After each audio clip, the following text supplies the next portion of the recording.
Hi, I'm Yogi from Team SMG. Used to play at Thai team before, and for now, I moved to play with like Singaporean team. It's like in US, she is always change the mood. Like she can make it be fun, even it's not good, but she can like have fun with everything.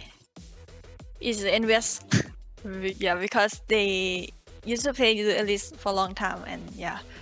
Invest again. I think because she have like work already, so she a bit tired and yeah, sometimes she sleep late. Wake up late. I just hear like Taratale. She just sing a lot here at boot camp. For me, I used to play in Thai team and we don't play as a professional team so much. Like everyone still study and yeah, they not focus more on a game. Yeah, but for now, I changed team to professional team, right? And everyone like open up for learning everything. And yeah, ก็รู้สึกว่าเหมือนเป็นโอกาสที่ดีที่เหมือนกับได้ขยับเข้ามาเล่นในทีมที่ใหญ่ขึ้นเพราะว่าเหมือนกับว่าทุกคนมีประสบการณ์ที่เยอะแล้วก็มีวิธีการถ้าจากปีที่แล้วนะคะก็รู้สึกว่าปีที่แล้วเหมือนกับว่าทีมก็อาจจะยังไม่ได้มี potential มากเท่ากับทีมปีนี้นะแล้วก็รู้สึกว่าปีนี้เป็นเหมือนกับโอกาสครั้งใหญ่ที่ได้ขยับเข้ามาเล่นในกับเพลเยอร์ที่เหมือนกับว่ามีสกิลแล้วก็เก่งขึ้นไปกว่าเดิมอีกอะไรเงี้ยค่ะแล้วก็รู้สึกว่าดีใจที่เหมือนกับได้รับโอกาสเข้ามาร่วมกับทีมที่แบบเป็นสังกัดใหญ่ๆแล้วก็ความรู้สึกก็รู้สึกว่าปีนี้มันค่อนข้างท้าทายกว่าแล้วก็เข้มข้นกว่าค่ะเพราะว่าทุกคนเหมือนกับโฟกัสแค่เหมือนหน้าที่ที่เราทำอะไรเงี้ยมันไม่ต้องแบ่งรับอะไรเยอะมากใช้ก็แค่แบบว่าพยายามได้ให้ออกมาดีที่สุดค่ะถ้านั้นประมาณนั้นก็ชอบตอนนี้ก็ชอบทีมตอนนี้มากกว่า Sometimes I cannot like speak Thai word like English and Thai word, but in the past I can like speak Thai with Vicky or something. Yeah, but for now I need to like, think everything in English, and that's really like funny for me. I like it. It's not affect a team play because in the past I also need to communicate with English also, so it feel the same. Yeah, I can understand like almost everything, but it's hard if I just wanna focus on detail or something. ก็พอเปลี่ยนมาเป็นไลน์อัพนี้นะคะก็รู้สึกว่าเหมือนกับเคมีในทีมมันก็ค่อนข้างเปลี่ยนเพราะว่าเหมือนกับเราได้ไอจีเข้ามาในทีมมันก็ทำให้เหมือนการทำงานในทีมมันก็สมูทมากขึ้นเพราะว่าเหมือนกับมีคนสามารถที่จะคอทั้งต้นเกมแล้วคอกลางเกมได้ก็ถือว่าเป็นการเปลี่ยนไลน์อัพที่ดีค่ะแล้วก็รู้สึกได้เลยว่ารอบนี้เราน่าจะได้แชมป์แน่นอนค่ะ for me I just expect I can go Berlin and win there. Maybe I just want to be good as like same as Ho Hai Bi. I think her very consistent and her like communicate well with the team. Yeah. Rival is like only like for me is like ourselves, but if we wanna be win and we need to like beat AE. Yeah. Champion. I think I'm foodie. I just like want to go find new food like every day. I like to exercise and sing also. It's a Japanese song. Mabataki. 幸せとは星が降る夜と眩しさが繰り返すようなものじゃないก็รู้สึกดีใจมากอะค่ะที่เหมือนกับได้ย้ายเข้ามาในแข่งเกมนี้แล้วก็ต้องเหมือนขอบคุณทางแบบว่าเกมเชนเจอร์เลยที่จัดทัวร์นาเมนต์ขึ้นมาแล้วแบบทำให้มันใหญ่ขึ้นเรื่อยๆทำให้เหมือนกับรู้สึกว่าแบบเราสามารถสร้างเงินกับการเล่นเกมได้จริงๆแล้วก็ทำงานได้จริงๆมันก็รู้สึกว่าแบบว่ามีอนาคตมากขึ้นจากแต่ก่อนที่เหมือนเล่นเกมอื่นมาแบบทัวร์ไม่ได้มีการสนับสนุนมากขนาดนี้แล้วที่สำคัญอย่างปีนี้ก็มีการจัดแข่งขันกับเหมือนกับเวิลด์ทัวร์ของทีมหญิงเป็นครั้งแรกด้วยก็รู้สึกตื่นเต้นมากเลยแล้วคิดว่าจะทำทุกอย่างให้ได้ไปอยู่ที่นั้นให้ได้ค่ะ ขอบคุณค่ะ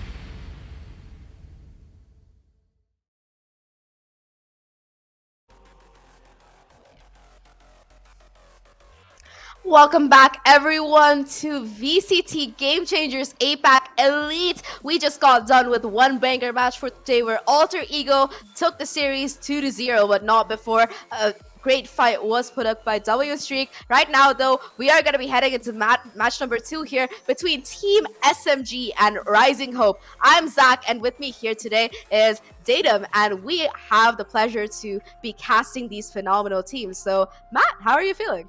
I'm feeling very, very much excited for this next matchup, Zach. That last one was a bit of a roller coaster. I certainly didn't expect it to go up and down and then sideways and at certain times. But this time we have a matchup that is a little bit, I would argue, closer, right? SMG and Rising Hope. They're both powerful in their own rights, but I gotta say, Rising Hope, they have been in the most recent months very, very powerful, if I might say so. Definitely. And if you think about it, right, both of these teams, they've been around for the last 2 years. Like we talked about how W Streak is one of the newer teams on the scene. They've only been playing together for the last 3 or 4 months, but the same cannot be said about both Rising Hope and SMG. They've been like bastions of the game changer scene in APAC since its inception. And even last year's elite events, both of them I think did qualify for it.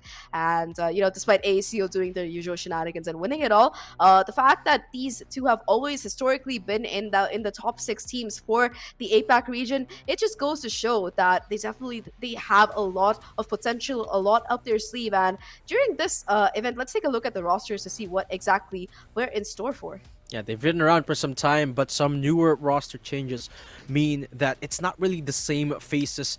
Rather, not all the same faces anymore. We've had a couple of roster swaps here, particularly for SMG, and let's take a look at those right now. Whoever.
There you have it, SMG going up against Rising Hope, and we saw a couple of new faces joining the SMG roster, particularly Ratatouille's from Thirst Reds, who was for the most part a duelist main, so makes you wonder what role she'll be taking up here in this current roster. And of course, Tara from previously from Alter Ego Celeste means that there are now 2 current IGLs for the SMG squad. That's Kuhaibi and Tara. Meanwhile, for the Rising Hope squad, well, I gotta say, Zach, they've been looking pretty good since Trix came back, huh?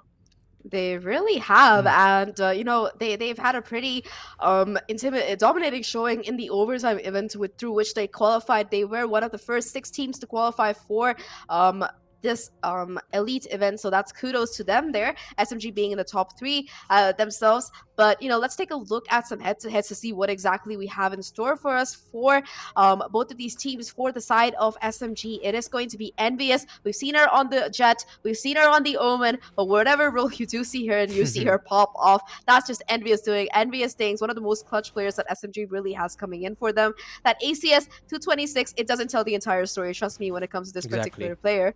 But for the side of Rising Hope, it is going to be Aya, their primary duelist, mostly picks up that Jet, who is going to be on the board here. 26 headshot percentage. Oof. Yeah, if this was last year, Zach, we would be saying that Kohaibi is certainly the star of the squad for SMG, but I gotta say, since stage 1, Envious have really been taking the spotlight here, and she's been performing up to par with her team, or with Kohaibi, and even, sometimes even surpassing. Now, Aya as well has been doing a very similar has been having a very similar performance, right up there with Hannah, so that's sort of like becoming the dynamic duo here for Rising Hope. And of course, with the shot calling, or rather the strats, or the big brain strat coming out from Trix, it certainly seems like Rising Hope is rising, in especially since the start of open overtime, where they qualified here for Elite. And I believe both teams are ready now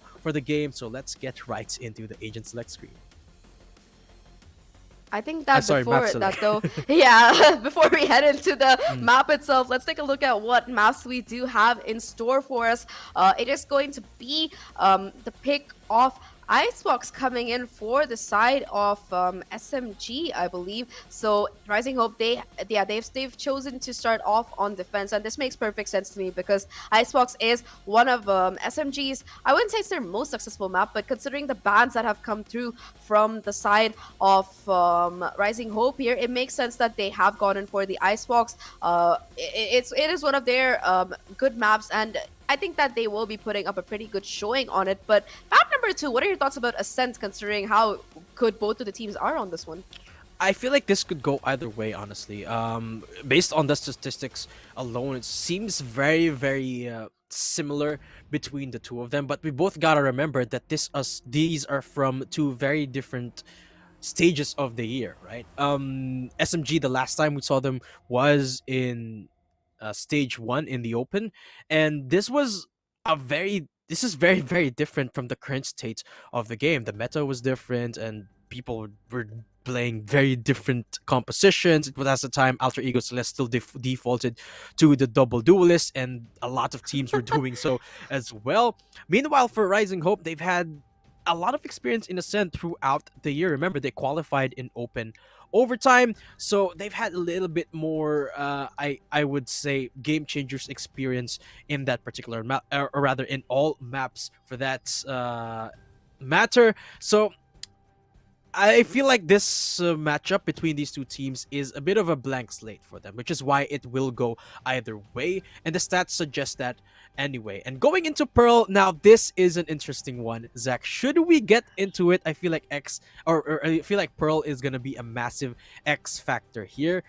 Paper Rex in particular have shown us how creative you could be in Pearl, albeit that particular box has already been patched out. I feel like there still is a lot of avenue for creativity here in Pearl, a lot of exploits that team can find out. And if we go into that, I feel like it's an absolute 50-50 between these two. I really do hope we get to see Pearl, because I don't think that Pearl has been played by either of these teams before, and I'm very interested to see what kind of agent comps are going to be coming up, what kind of style are these teams going to be employing in their playing. But to get to Pearl, we still have to go through 2 other maps first. And for the side of Rising Hope, I think one thing that needs to be highlighted is that they qualified for this Elite with a slightly different roster that they have now. Aluka was still a part of the team. Then we just saw her pop off against W Streak for Alter Ego Celeste. And back then, Aluka used to be the primary duelist, or at least along with Aya, she was a chamber player for the side of team Nigma Galaxy, as they were called then. So of course, Hanu has stepped up. She's picked up that chamber. She's doing a great job. But Rising Hope's team, they've always been known for their dynamic duo of Aya and Aluka, and this is going to be the first VCT event where it's only going to be half of that pair playing. So I'm very interested to see how the new team dynamic is going to work out. Like you mentioned, of course, their coach coming back, their old teammate Trix coming back into the fray, really trying to step up things here, coming up with some new strats. Perhaps that might be what Rising Hope need to make up for the loss of Aluka. But I'm just curious to see how it's going to go, considering that SMG as well, like you mentioned, they've gone through a lot of roster changes. They do have Tara, as she likes to be called, I've heard, stepping in right now. They also do have that addition of Ratatouille to the squad. So considering that it's already a very high ACS stealing squad, for lack of a better word, considering how Kaibi and Envious like to play, with the addition of Ratatouille, I'm just excited to see the numbers that these SMG players are going to really be racking up on that ACS scoreboard. Yeah, exactly. The fragging potential is definitely there, right? But you have to question just how well those players are going to perform as a unit. The last time we saw them in that ACS manner, I would say, is they went up in the grand finals against Alter Ego Celeste. That's how powerful this team, this squad looks in that time era, and they put up such a good fight against Alter Ego Celeste as well, pushing it into game 5. And I believe they forced out a couple of overtimes as well in 2 of those maps. And it makes you wonder if SMG, are they at that same level right now? Have they surpassed it, or have they fallen short of that same stature? That's what we're going to find out today against Rising Hope, who in the last couple of months have been performing very, very well. Now SMG, they are very similar to Alter Ego Celeste in the sense that they are very momentum based, they're very heavy in firepower, and they aren't necessarily as slow as, or rather as necessarily they tend to take things by brute force rather than by methodic approach, as Rising Hope does, because of their strategy. So that is certainly what was the last look for SMG. Are they going to be showing that same look to us now with the new roster, or have they shapen up like Alter Ego Celeste has? I mean, I think that's definitely going to be a major question that will be answered when the games start. But, I was pulling up like prior confrontations for these teams. And in fact, they have faced off once before. I believe it was during Open 4 this year for the Game Changers event. And SMG did 2-0 Nigma Galaxy, as they were known back then. But the games were incredibly close. It was 11-13 on both of the maps, and this was with their old rosters. Both teams, they hadn't gotten the upgrades and the roster changes that they had coming in right now. Despite that, it was still such a close series between these two teams, and now they're going to be facing off again. And the question is, can Rising Hope find their revenge? Can they find their footing against SMG? Because it's an intimidating prospect to go up against a team like SMG, considering that, like you mentioned, they've managed to beat Bren, they managed to beat X10, they've almost beaten Alter Ego, they've gotten really close to it, like you mentioned. They are arguably one of the top 3 teams in the APAC region right now. And Nigma Galaxy, they're a storied name as well, but they've never been as successful in the rankings as SMG have. So they're going up against a very intimidating legend, so as to speak. But legends, they're only there until you actually fight them, and you can of course defeat them, as we've seen before. So the question is, do Rising Hope have it in them to take it forward in the series? That is the question indeed. They're facing off against one of the Goliaths of this tournament. Of course, what that means is that Rising Hope, they don't necessarily have much to lose, right? That is their factor here. They are here to take out the Giants, and they're certainly going to attempt their darndest. And I gotta say, ever since they got picked up, or this team, when we last saw them in open overtime, they were looking LFO, I believe. They didn't have NGX backing them up anymore, and then they got picked up by Rising Hope, and ever since then they seem to have found a sort of second wind, right? They've sort of found a resurgence of that rhythm, and they're really hoping to translate that here in open overtime to perhaps take them into that last Berlin slot. Now let's talk a little bit more about the maps here again, right? Because the first one is going to be an Icebox, and am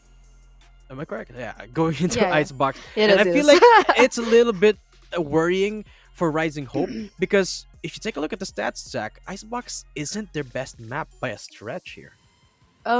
It definitely isn't, Mm. and they faced losses to teams like X10, Zol, and W Streak before on this particular map. In fact, the last few times that they've played against any of these game changer qualified teams, they have not been able to pull together a victory. So things not looking quite good statistically for them. But the thing is, SMG as well, this is not what you'd call their strongest map either. Sure, they've beaten teams. Again, they've also not been able to beat these qualified teams from Elite. They've lost to Alter Ego, they've lost to Orangutan, they've lost to Bren on Icebox, and it's just a map that has a very up and down history for both of these teams. So it's just a question of who is going to come out better in this matchup, so as to speak. But talking about the agent comps that these teams like to run, for the side of Team SMG, I spy a Reyna and a Jet double duelist. To be fair though, this is a very outdated comp, so as to speak, because again, SMG, they haven't been playing in the VCT for the last 3 or 4 months, I think, if I'm not wrong. So of course they are probably gonna pull out new agents. Maybe we'll see the Fade coming in, but they're not a team that really messes around much, so as to speak. Their most played comp on Icebox is the Chamber, Jet, Sage, Sova, and Viper combo, the most meta comp that has ever existed for Icebox, that you see almost every single team running. And guess what? That's exactly what Nigma Galaxy are. That Rising Hope are also known to pull together as well. But let's see if these teams have decided to make any alterations to their usual favorite compositions, because we have word from production that Agent Select is ready to go. So let's head into map number 1 for the day, to the tundra of Icebox, and see how many of these players are going to make ice cold plays. Yeah, exactly.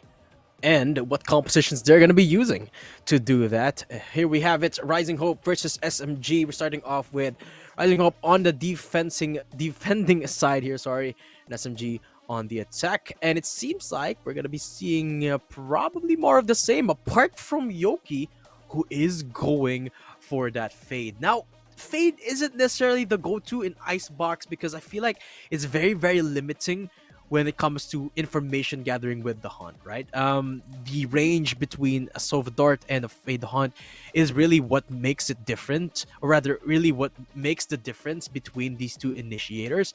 But I feel like you can become very, very creative with that, especially play around with it with the Viper's Wall. And if you selectively or preemptively plan out your attacks in which specific side of the map you are going to be executing most of the time. I'm talking about a site here. That's where I feel like a Hunt really finds a lot of that value, and I'm really excited to see just how Rising Hope is going to perform with this composition. It's not really it's not really a go-to for a lot of teams for a reason, and which is why this is really exciting to me. Meanwhile, SMG, they're going for the more standard route with the Sova instead of the Fade. Apart from the initiators, we basically have a mirror matchup here, Zach.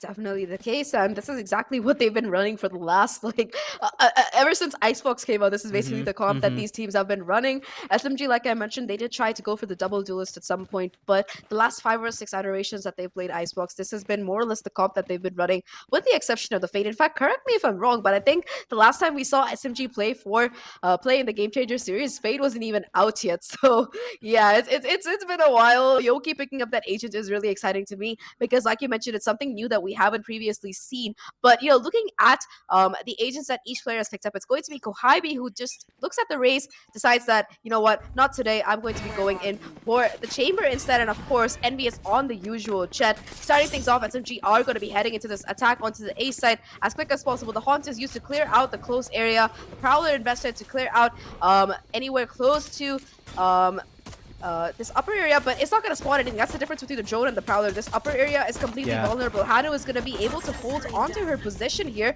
but with that screen going down, she's going to be able to find so much value. Gets the first pick already, and SMG, despite having the site, they're at a deficit of a player. Yeah, at least they get spiked down. It's going to be a 5-on-4 retake this time. And as you mentioned, the difference between an Aldrone and the Prowler, you can't really clear up those vertical positions. And Hanu picking up the first frag there is certainly a good start, but she has to translate it to more tricks for the trade. So that's still the man advantage. Scratch that. Kohaibi makes it so that's a 3v3 affair now. Tuli's good for 1 pick. Trix goes down. Aya for the defuse with the Cloud Burst, but she's gonna get pushed up here from behind. but she will not go down. Aya going in for the defuse. That's Rising Hope 1 on the board. A quick site execute, and this is what I've been talking about here.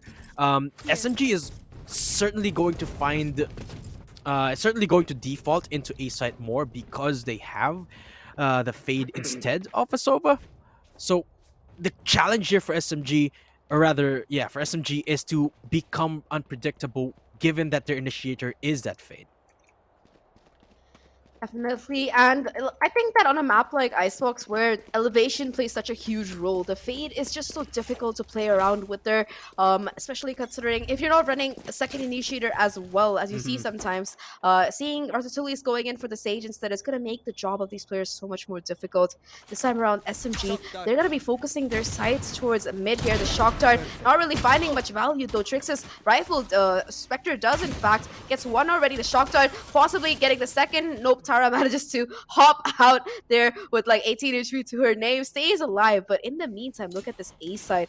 Both Yoki as well as NVS have just walked up towards the side, and they have the backside available right now. Gwen does find one towards the mid area, but nevertheless, it is going to be A side where at least the plants can go down. That's going to be a little bit more extra money in the bank for these players from SMG heading into their full buy. And with the spike going down, we're looking at a very quick retake attempt coming in from Rising Hope here. They've already gotten one. They have two more to find. The defuse starts to go down. It's being stuck. In fact, Gwen does not really want to relent here. NVS gets two. Tara gets one as well. Diffuse, it stopped, but Hanu's going to be able to finish it off. And Rising Hope find the anti-eco successfully, but SMG, they made it expensive here, taking down 3 players with 2 Spectres in their hands. That's going to be a bit rough heading into the bonus. Yeah, good damage done here.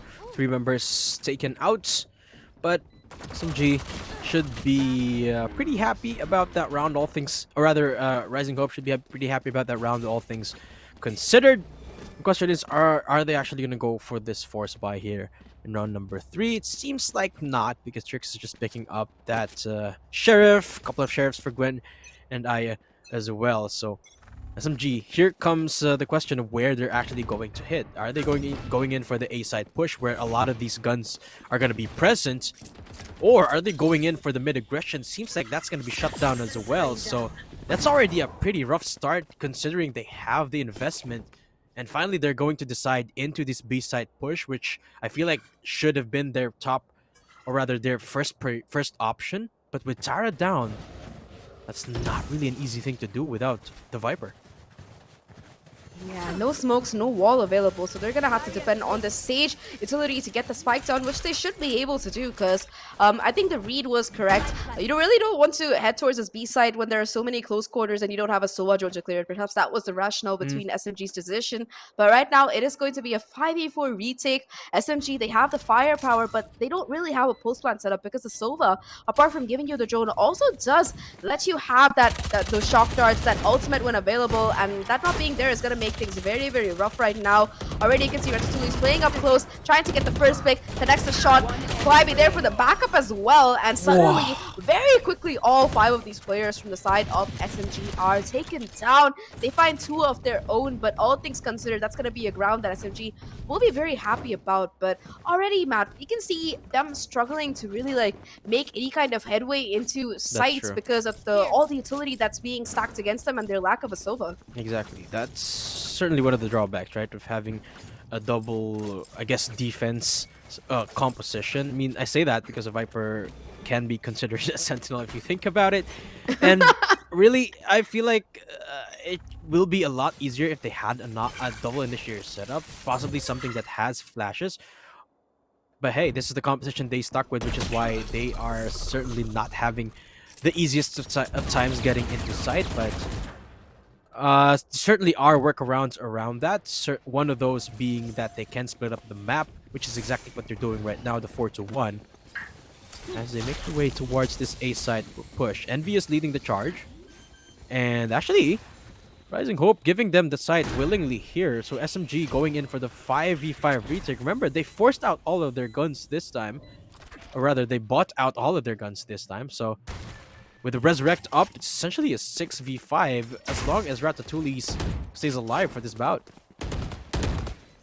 3 players on the flank, 4 in fact on the flank here, and Koibi still somehow managing to find one. Tara with the backup gets a second as well, but the trades are quick and the advantage is taken by the side of Rising Hope here. However, the problem is that despite them being able to find these picks, it is still the clock ticking, and all Yoki has to do is hold on and buy some time. But it's not gonna happen. I think that there is going to be barely enough time for the defuse. Actually, no, there's not gonna be any Yoki to their job, and that is going to be SMG finding their second round. But both of these teams, they're gonna be losing out on their buy here. The economy not great for either of them in all honesty. The only difference is SMG will have that winner's bonus here, so they're probably gonna be able to scrape together a buy of some kind. But that flank from SMG, from Rising Hope, it was phenomenal. It just came a little bit too late, unfortunately, and the damage was done by then. But overall, a good round from both of these teams. And heading into this one, it is going to be a full-on eco for the side of Rising Hope. They do have 2 major ults to work with, very close to 3 more. But for the side of SMG, 2 things to watch out for are going to be both the Tour de Force as well as the Blade Storm being invested by Envious. Exactly. Oh, almost getting the timing off right there. They'll be surviving for now as Koibi doesn't connect the shot with Tour de Force. Ivory backing off now. She does find the information at least. And the Haunt, okay, it's a nice tag onto 2. Aya not really able to survive that encounter. The Fury comes out a little bit too late there, but Spike is already down from SMG. With this post plant with Tour de Force, this is gonna be an absolute hold here for Koibi. Picking up the third now as the Headhunter comes out, and it should be done and dusted here for SMG. There you go, the Flawless to follow suit. And really not any damage done by RH there. Beautiful Haunt here from the starts of the post plant. And wow, I guess I stand corrected. In B site, you can be absolutely effective with the Haunt as well. I didn't even know that you can find that vertical distance with the Haunt, but hey, there you have it. Yeah, the haunt is great for as a recon. It's just the prowlers that don't do the same level of information as the drone. But yeah, that being said though, it's finally gonna be a full buy kicking in for the side of Rising Hope, who are gonna be investing in that Tour de Force as well from Ivory. This is gonna be placed towards the A side, but Ratatouille's towards B is going to be the first body taken down. And unfortunately, as Chet likes to say, you can't res yourself, so that's going to be the resurrection offline along with the healing and the wall, which is going to make planting on this B side so much more difficult as well. Aya gets that first spec, is going to be holding on for the second as well, does get spotted out though, and is going to get the information that it is going to be B where the hit is eventually coming. Has the dash online, ready to peek, and they don't expect her to still be holding down Yellow after everything that's happened. The backup has been from Trix as well. Aya with 3 on the round already. Just 1 player left to go. It's all down to just Yoki here. Stuck in this corner. Knows where Aya is. Spots out Hanu. But yet again, it's going to be Gwen cleaning things up. And Rising Hope, they bring it back 3-3. Yeah. And you can absolutely see the struggle here of just getting into sight, especially when Tara goes down early. There's not really there's nothing they can use to draw attention away from where they're coming from, which is really why it's a question of can they get into sight, because the post plant certainly is a lot more doable for SMG's lineup here, considering what their composition is. But for now, they'll be having enough in the bank to attempt once more before going back to the drawing board should they lose this round. 3-3 here, Zach.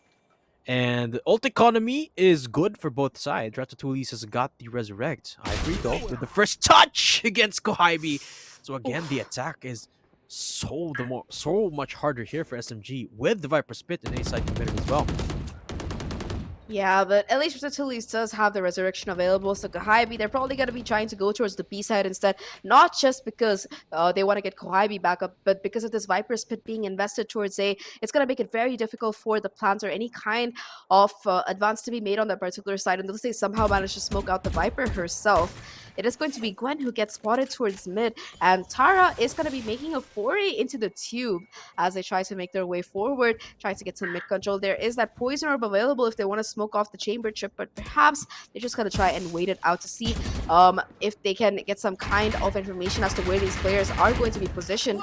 Right now, though, they are going to be investing the Viper Spit on top, and off the back of that, Tara, they should be able to at least maintain control of the site here. Goes to try and plant the spike, but unfortunately the crossfire between these players from RH is just too much for them to deal with. It's just going to be Envious left, finds 3 already somehow. 2 HP left, 2 more players to find, and the spike still hasn't gone down with 12 seconds left. How much more can she do? Okay, that's just too much right now. Envious is like, look, I did all I could. I killed 3, but I'm just gonna try and hold on to this gun.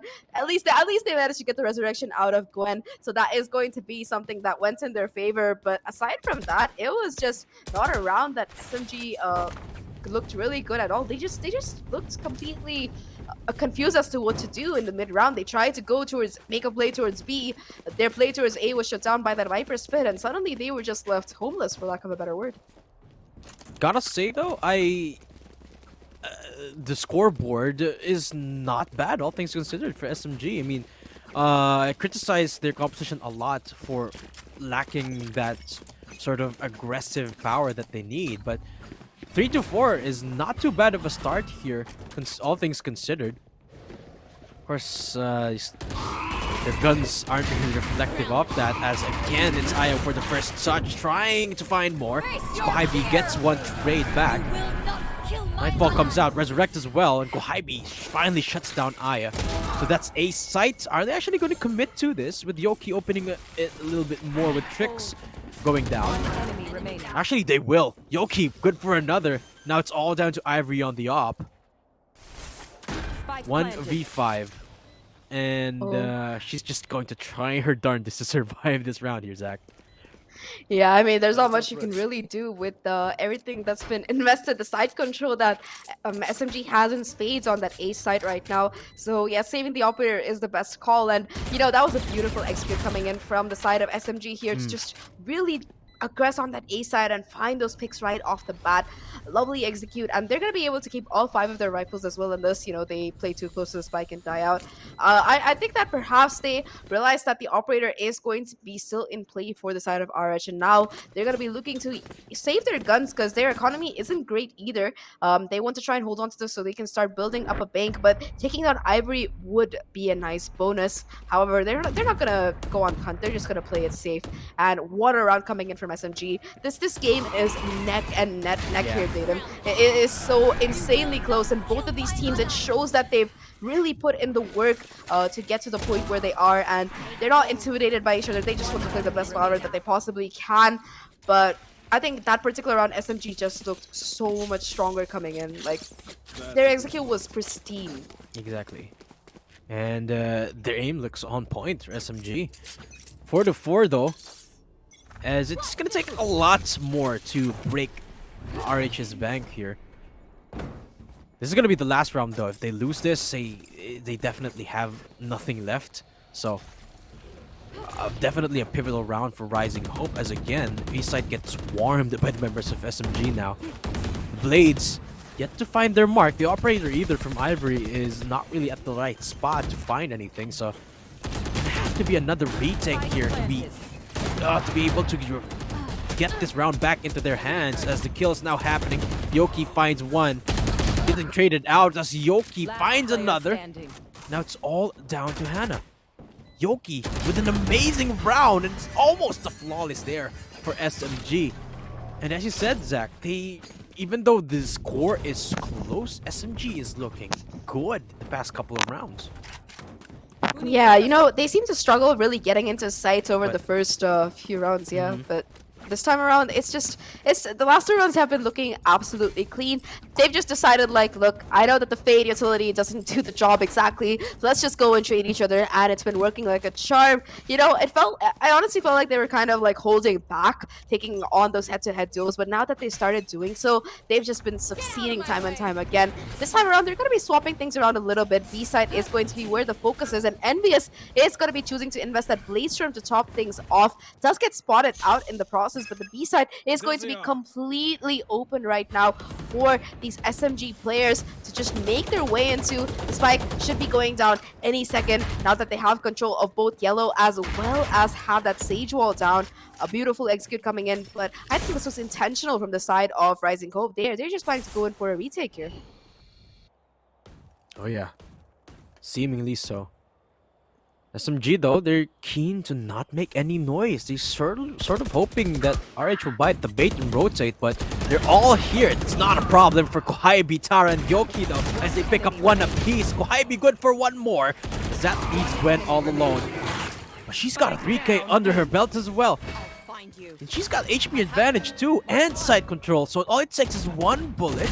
She knows exactly where Yoki's gonna come from, and the 4k is done and dusted. 5-5 is the score, and it cannot get closer than this, Zach.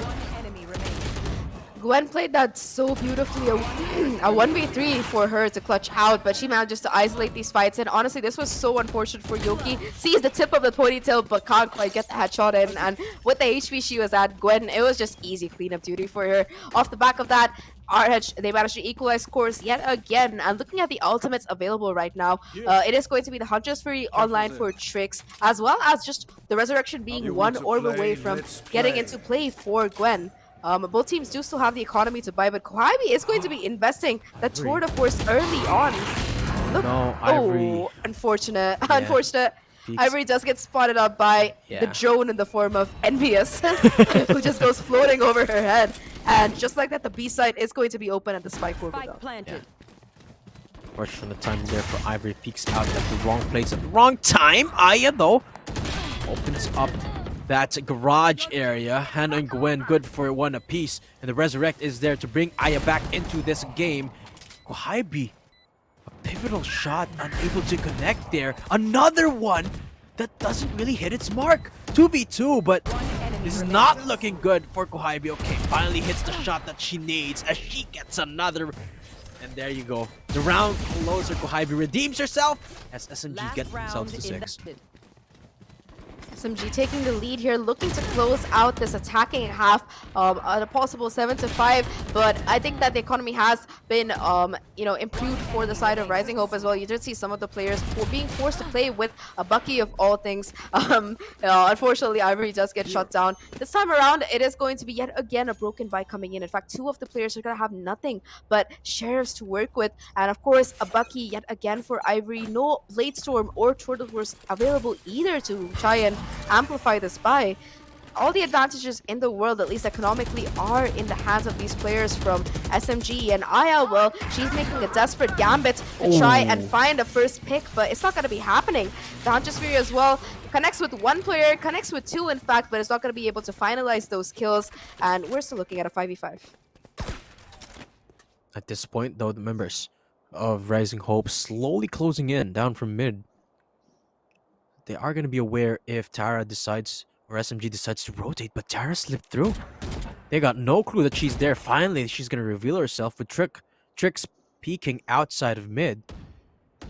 So by now, they still know that members of SMG are inching up in A site, and with time ticking away, certainly going to go for this A site executes in a little bit of time. Is that the best of calls, though? Especially with the short-range weaponry of Rising Hope. Certainly what we're about to find out now. Nightfall detects the presence of a couple of these players. And that's going to reveal where Aya and Gwen are hiding out. That's going to open up the site as well. Ratatouille's. The information is there! And Envious is there for the capitalize. 4K into the flawless SMG. 7 on the board. We've talked about how Kohaibi and Envious are the duo to watch out for, and in these last two rounds, they've proven exactly why that's the case, because 4Ks for both of them across the board, a beautiful round coming in, and a good half for both of these teams, but especially for SMG, who finally managed to get the lead in that neck-and-neck couple of rounds there. But, the thing is, on Icebox, a lot of these teams, they do find a little bit more success on their attacking rounds as compared to defense. For SMG, it is almost the same looking at the percentages. But for the side of Rising Hope, they do find just a bit more success on their defense. So heading into this attacking round, I'm intrigued to see what exactly changes they're going to be making and whether Aya can measure up against the performance that has already been put up by Envious and Kohaibi. It's going to be interesting because, again, like the utility that is available for the defenders, which is the Sage Slows, the Prowlers, as well as that Seas, I think that the Fade might have much more impact on the defense as opposed to the attack and might find much more value there. Yeah, exactly. And I feel like a lot of these rounds are definitely dictated just by the raw duels, right? I mean, talk about the lack of utility of both of these squads trying to open up these sites, which is why they rely more on the firepower and less on, well, the use of the utility, which they lack. And SMG has been inching out by just an inch. So Rising Hope, it's a very, very close game. So Rising Hope can definitely still even things out or even surpass SMG. But I'm really excited to see just how they're going to do that. I'm excited to see how they're going to approach this attacking side.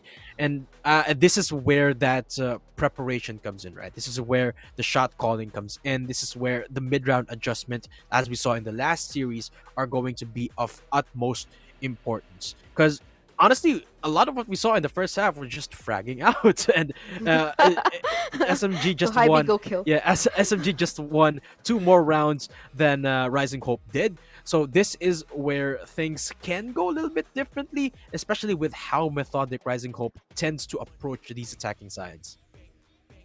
I completely agree with you there. And to add on, I think one more thing to watch out for is going to be map control, because a lot of the times the rounds that SMG they didn't really go for much of map control. They just decided to go in for a full-on hit, and either it worked out great, they were able to get that first pick or the second pick as well, get the site, get the plants, and just pull off like a flawless round, or they immediately lost a player or two. They were just left with nowhere to go on the map. The clock runs out. They try to make a desperate gambit towards the site, and it doesn't exactly go their way. So I think that it is going to be interesting to see how both of these teams do go in for map control and contest it right off the bat. It is going to be a push coming in towards mid here. Trix is going to be the one to find the first blood, but taking down Kohaibi in the process. It's like it's going to be planted as well towards mid. However, Yoki though, finding 2 already before finally being shut down is huge. It's going to be able to equalize things for the side of SMG. And right now, looking at the position being held by these Rising Hope players, they have control of Kitchen. So they also do.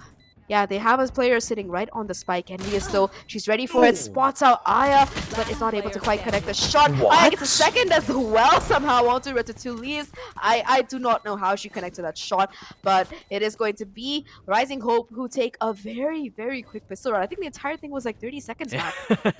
I stand corrected. It's not gonna be slow. It's gonna be another frag. And what a couple of shots these were from Aya. Look at those peaks. Absolutely crazy. As Rising Hope walk away with the pistol of the second half there. 6-7, an amazing start to equalizing things out. And by the looks of it, SMG are not going to be going for a forced buy. So this should be a round for Rising Hope unless SMG can find some sort of a miracle here. It seems like there's not going to be any aggression at all for SMG. Even the mid push from Yoki is going to be pulled away now. Headshot onto Trix will be healed up again into full HP by Gwen. So just the reset from Rising Hope.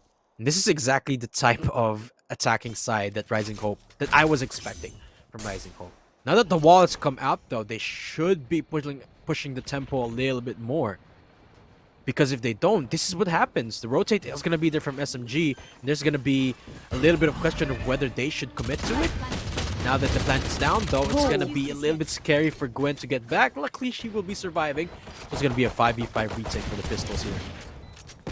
Yeah, Gwen barely getting away with her life, almost getting wallbanged by the sheriffs. Does have the kill coming back very soon though, so she is going to be back in action. Ivory though, with that headhunter on the lurk, able to find those 2 picks, and immediately there's a discipline. She just backs off. She's like, I've created enough pandemonium. They're gonna be worrying about me, not about the other things. So I'm just gonna fall back and back up the rest of my team here.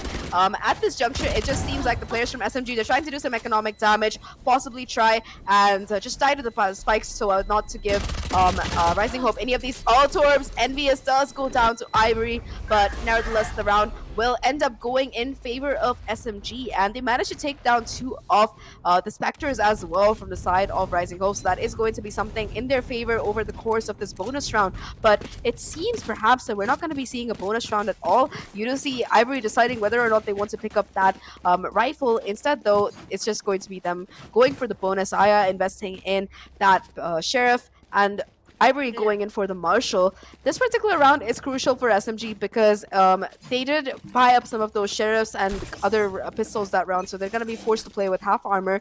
No ults really available for either of these teams.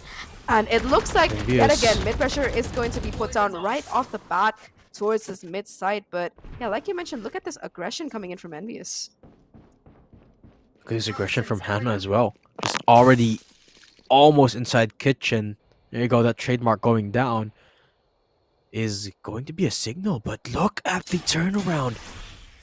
Certainly aren't going to be expecting this, and even though Envious was looking at the right way, Hannah was still able to win the fight. Yoki, thankfully you'll be able to trade it out, so it's back to the 4v4, but the key thing to note here, Hannah going down means that there's no smokes anymore for this Rising Hope post plant, but they do get the spike down, Zach. That's impressive here, considering they don't have a lot of guns. It definitely is, and you know, as long as they can manage to play some post plans, it might be a part of, it might be what they need. Aya, though, it's going to be consecutively hit and then taken down by those prowlers in conjunction. Tara being able to get through there is huge. It's all down to just Ivory. That Viper wall is going to make things even more difficult. The defuse is going to be stuck as Koibi swings out and gets that last kill. The round does go in favor of Team SMG with their full buy, but they do end up losing 2 of their rifles, which isn't bad, all things considering. Yet again, this aggression coming in from Hanu, being able to get that first pick is just phenomenal. The trade was quick, but nevertheless, that created enough of a distraction for Rising Hope to be able to get the spike down and get that extra bit of money in the bank. Every credit that helps, and that's definitely something that goes in their favor. But looking at the scoreboard here, excuse me, are those stats right? Koibi on 21 and 7, while everybody else is just chilling around the 10 to 5 range. That's just Koibi doing Koibi things, honestly. Nothing to be too shocked at. Yeah, and this is definitely the Koibi that we've come to know and love, right? I mean, Koibi has always been that consistent rock, but from time to time there have been times where she has faltered, but now definitely not happening. With Yoki opening things up, though, taking down Tricks, is gonna make it so much harder for Rising Hope to get into sight. Ivy, the woman we've been talking about, only gonna be good for 1 this time.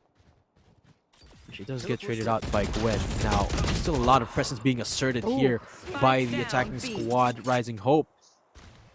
As they try to make it a little bit more of a scrap fight here in Garage, Hannah pushing up. Uh-oh, they might not be expecting this. Envy has already turned her back. But she does have spike control. They're unsure of each other's positions, and low health bars for both Aya and Hannah. You really have to play this one together. Cloud Burst is going to be used to just secure the spike, and get a guessing game between the 2 Jets and the 2 Vipers. 30 seconds left. This could be, yeah, the envious position. Could be the game turner here, the round ender for Rising Hope. Wow, what a shot, the patience. The blade's coming out!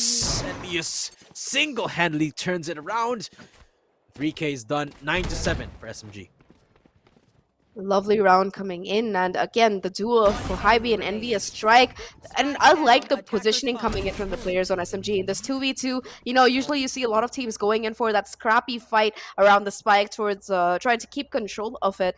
But, you know, instead SMG are like, look, there's 30 seconds left on the clock. They're gonna have to come to A or B. I've got B covered. You just watch the cross because we know where the spike is. And that's exactly what happens. Envious holds on to mid, holds on to the cross, and is able to connect those shots, especially considering that they knew from from the rest of their team that both of these players were really low. And of course, Envious in particular, I like how quick she is on her feet. Getting that first kill, gets her dash back online, immediately re-swings with the Blade Storm and the dash active to get some more information to try and peek into it to buy more time.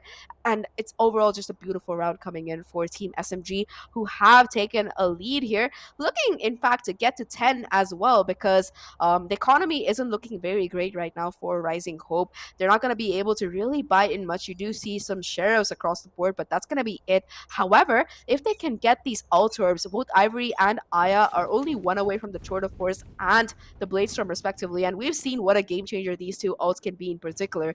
They also do have that resurrection available from Gwen. As for the side of SMG, though, they have been using their ultimates as and when they come on. So aside from Yoki having that Nightfall available, there's not much that's really online here for them. Not to mention Hannah is one away as well from the Viper's I didn't pit. notice. You're right. So that could be a round changer here for both squads. Again, the mid Poison Cloud has been a headache here for SMG. They seemingly have dealt with it time and time again, but this time, when it matters is where Hannah really seems to find her avenue. Ivy might be ready for it this time around. Right click, not really connecting the headshot, but double dip from Hannah might not be what she's expecting. And again, look at just how methodic Rising Hope is at approaching this attacking side. Ivory is still in Tube, and Hannah is right beside her. The peak is perfect! The patience into the Viper's pit.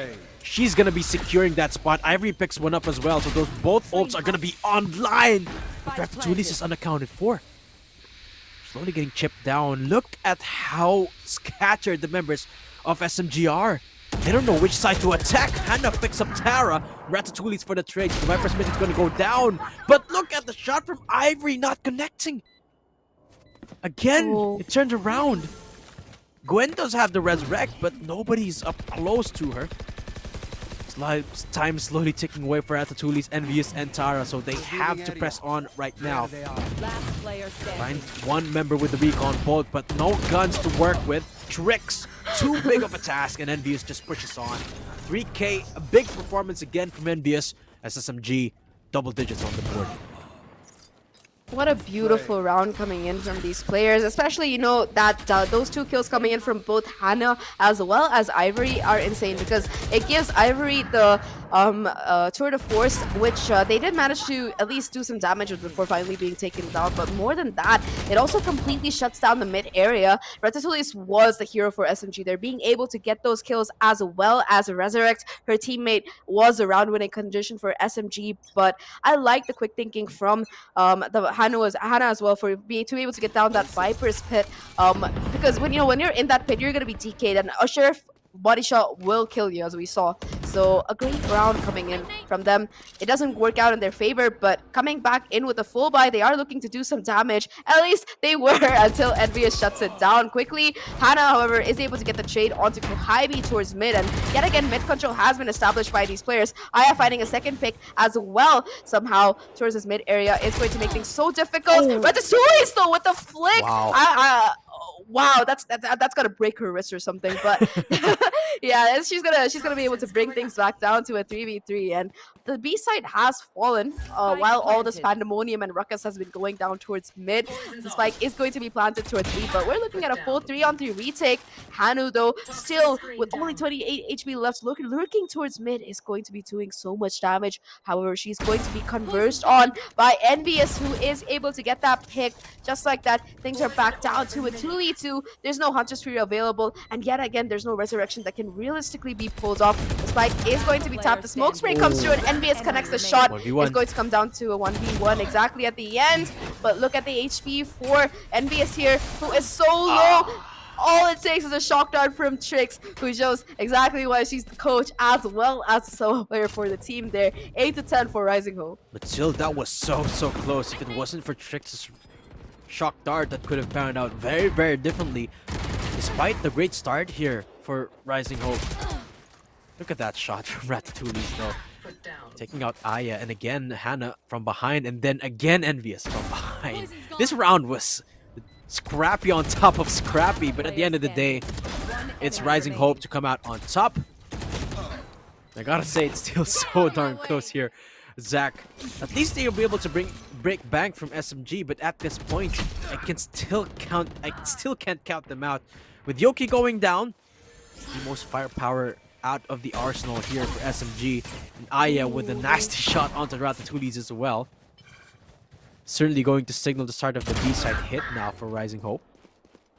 And yeah, this should be a round done and dusted for Rising Hope. No guns for both Kohibi and Envious. You could argue that if Kohibi finds a Headhunter pick, she will have the Tour de Force available. Envious does have the Blades as well, but yeah, it's a 5-man strong team for Rising Hope, and I don't think they will be able to pull this off unless Envious can pull off a miracle play here. Last player standing. And there you go. Kohibi goes down. 1v5 now. The Blade Storm is active, and at this point, it's going to be about how much damage Envious can really do. Finds that first pick, but doesn't know the position of any of these players realistically. Aya goes around for the long lurk, and it's going to be able to take down the counterpart. A jet div, so as to speak, except you can't really say that because it wasn't a head-on fight, but nevertheless, it is going to be yet another round that Rising Hope put together, and now they're really decimating this lead coming in from the side of SMG. This next round, again, is going to be crucial because both teams, they are going to be able to afford a full buy. Kohibi will be on that tour de force as well, which is going to be pivotal because that weapon can single-handedly stop any kind of pushes. She's going to be positioned over towards the A site, it seems, and that is where the spike is headed as well. So this is going to be interesting to see whether Rising Hope will be able to break this very extensive defense that these players from SMG have put up towards the A site here. Bit of a slower start here for Rising Hope. Aldrone already committed down into A site, but SMG not really budging yet. They are very much aware of this mid presence that Rising Hope loves reinforcing. Nightfall comes out early. Doesn't spot out anyone, but Tara and Ratatouille's one apiece. Aya with a nasty swing onto Tara. And again, things evened out now as the members of Rising Hope go for the B-side plant. You get the spike down, so we're looking at, again, a 3v3 retake. Gwen does have the resurrection to try and get a player back up, but yet again, there are no bodies in her sphere of control, so unfortunately, it is going to still be the 3v2 retake incoming. However, her positioning, she's going to be able to spot out. Yoki gets a second as well onto Kohibi! All three, in fact, for Gwen, as she's going to be able to clean up the round. She says, like, I don't need to resurrect anybody, I can do this all myself, and a beautiful positioning. It goes unchecked, and she's able to capitalize fully on it and get all three of the players remaining from Team SMG, and off the back of that, scores are equalized. But more than that, the economy is going to be in a rather bad spot right now for Team SMG, and at this juncture, with the scores being this close, it's not a good sign. Yeah, and slowly, Rising Hope is also building that momentum to their side. 3 consecutive wins. SMG forcing out a scrappy buy here with 1 Vandal, Bulldog, and a couple of Spectres as they try to turn up the aggression this time. Shut down that mid push, but instead they are the ones to get shut down. And Rising Hope, they expected it. They knew that SMG were going to do that. They read them like a book. And are they going to know? Are they going to read them a second time? 3 people down in A site. Rather 3 people still in mid for SMG. As Rising Hope work their way up into sight. Oh, Tara doesn't get the shots quite off. Pivotal ones at that. As again, Rising Hope secured the plant. And SMG, oh no, all things not working out to their favor. Can't even get a single frag on the board for now. This is all down to Kohibi and Yoki. At least it's off to a good start. Gwen goes down, but still 4 members in the way here. No information available to them. And look at the positions. Hannah closing it down, and Rising Hope 1 away from match point. And SMG, their bank is now completely gone. Well, actually, Yeah, they still do have it. I think that Yoki was the only one who really forced in on that round. Everybody else went for a bit of a bro half buy. You did see the stingers across the board, and yeah, I think Yoki is gonna be the one possibly forced to play on light armor for this particular round, maybe compromising a little bit on utility. But looking at this game so far, I think that at one point SMG were up 10-7, but they've just been struggling um, these last few rounds. And I think that a major factor in that has been this constant mid presence, which Rising Hope is really showcasing. You always see them fighting for that mid control, fighting to get that first pick, and they don't really commit to the site or plant the spike until they get that first pick on the board. So that's something that's phenomenal coming in from them. And of course, the lurks, my god, Hannah as well as Ivory are just constantly afoot for the side of Rising Hope. They're just creating so much havoc across the map. SMG just don't know where exactly the fight is going to be there, and by the time the spike goes down, it's almost too late to like possibly go for a retake. This is going to be possibly their last chance to prevent the round and the game from slipping out of their hands. Remember, this is SMG's map pick. They really don't want to be one map down heading into Rising Hope's map as well. So I think it's going to be incredibly important for SMG to try and win this round. Yoki is going to be going in for a Guardian as well as half armor. Does manage to buy up as much as possible, gets her full utility as well because of that Guardian, so that's going to be useful. I think looking at ults that are important for this round, Rising Hope have way more in their pocket, only one away from that Tour de Force. They have the Hunter's Fury ready for the post plan. They have Hannah's Viper Spit as well to make things more difficult. And of course, Gwen has been holding on to that resurrection for like 4 or 5 rounds now. But it's a good thing because, I said they don't really feel the need for it. Yoki is going to spot out Aya towards Tube. The noise being faked by Aya, but at the end of the day, it's still going to be her surviving. Getting the first pick as well, though Tara is able to trade it out quickly. Yoki picks up the upgrade in the process, but again, this mid area is just falling apart for SMG. Yoki tries to desperately stabilize it. The man advantage is still going to remain in the hands of these players from Rising Hope, and this Viper's Pit is only going to make things that are bad even worse right now. The spike goes down, and what a spot it has gone down in. This position from Hanu is going to make things so difficult for the retake because they're constantly at risk of being flanked, of being taken down by these players. And perhaps SMG at this juncture realized that it might be better for them to just save these 2 rifles, and they're letting Rising Hope get to match point for free. And look at the eco of Rising Hope as well. You did point out that they had these 3 ults available in this round, but look at their economy as well. They're set for winter here. And I believe with Ivory going down, they will have the Tour de Force, so they won't even need to pick up the operator should they want to. And SMG playing against match point. Cannot get any tougher than this for them. Match point. Couple of guns to work with only as well, because it's at this point that the lost forgiveness have just been used for SMG. So it's back to force buys here for both Kohaibi and Tara, who at least has the Viper's Pit, so can secure one of these sites theoretically with the pit. But there's so many tools for Rising Hope to eke her out that honestly SMG have a lot of work just to try and even get past this round and force perhaps overtime. And look at Rising Hope.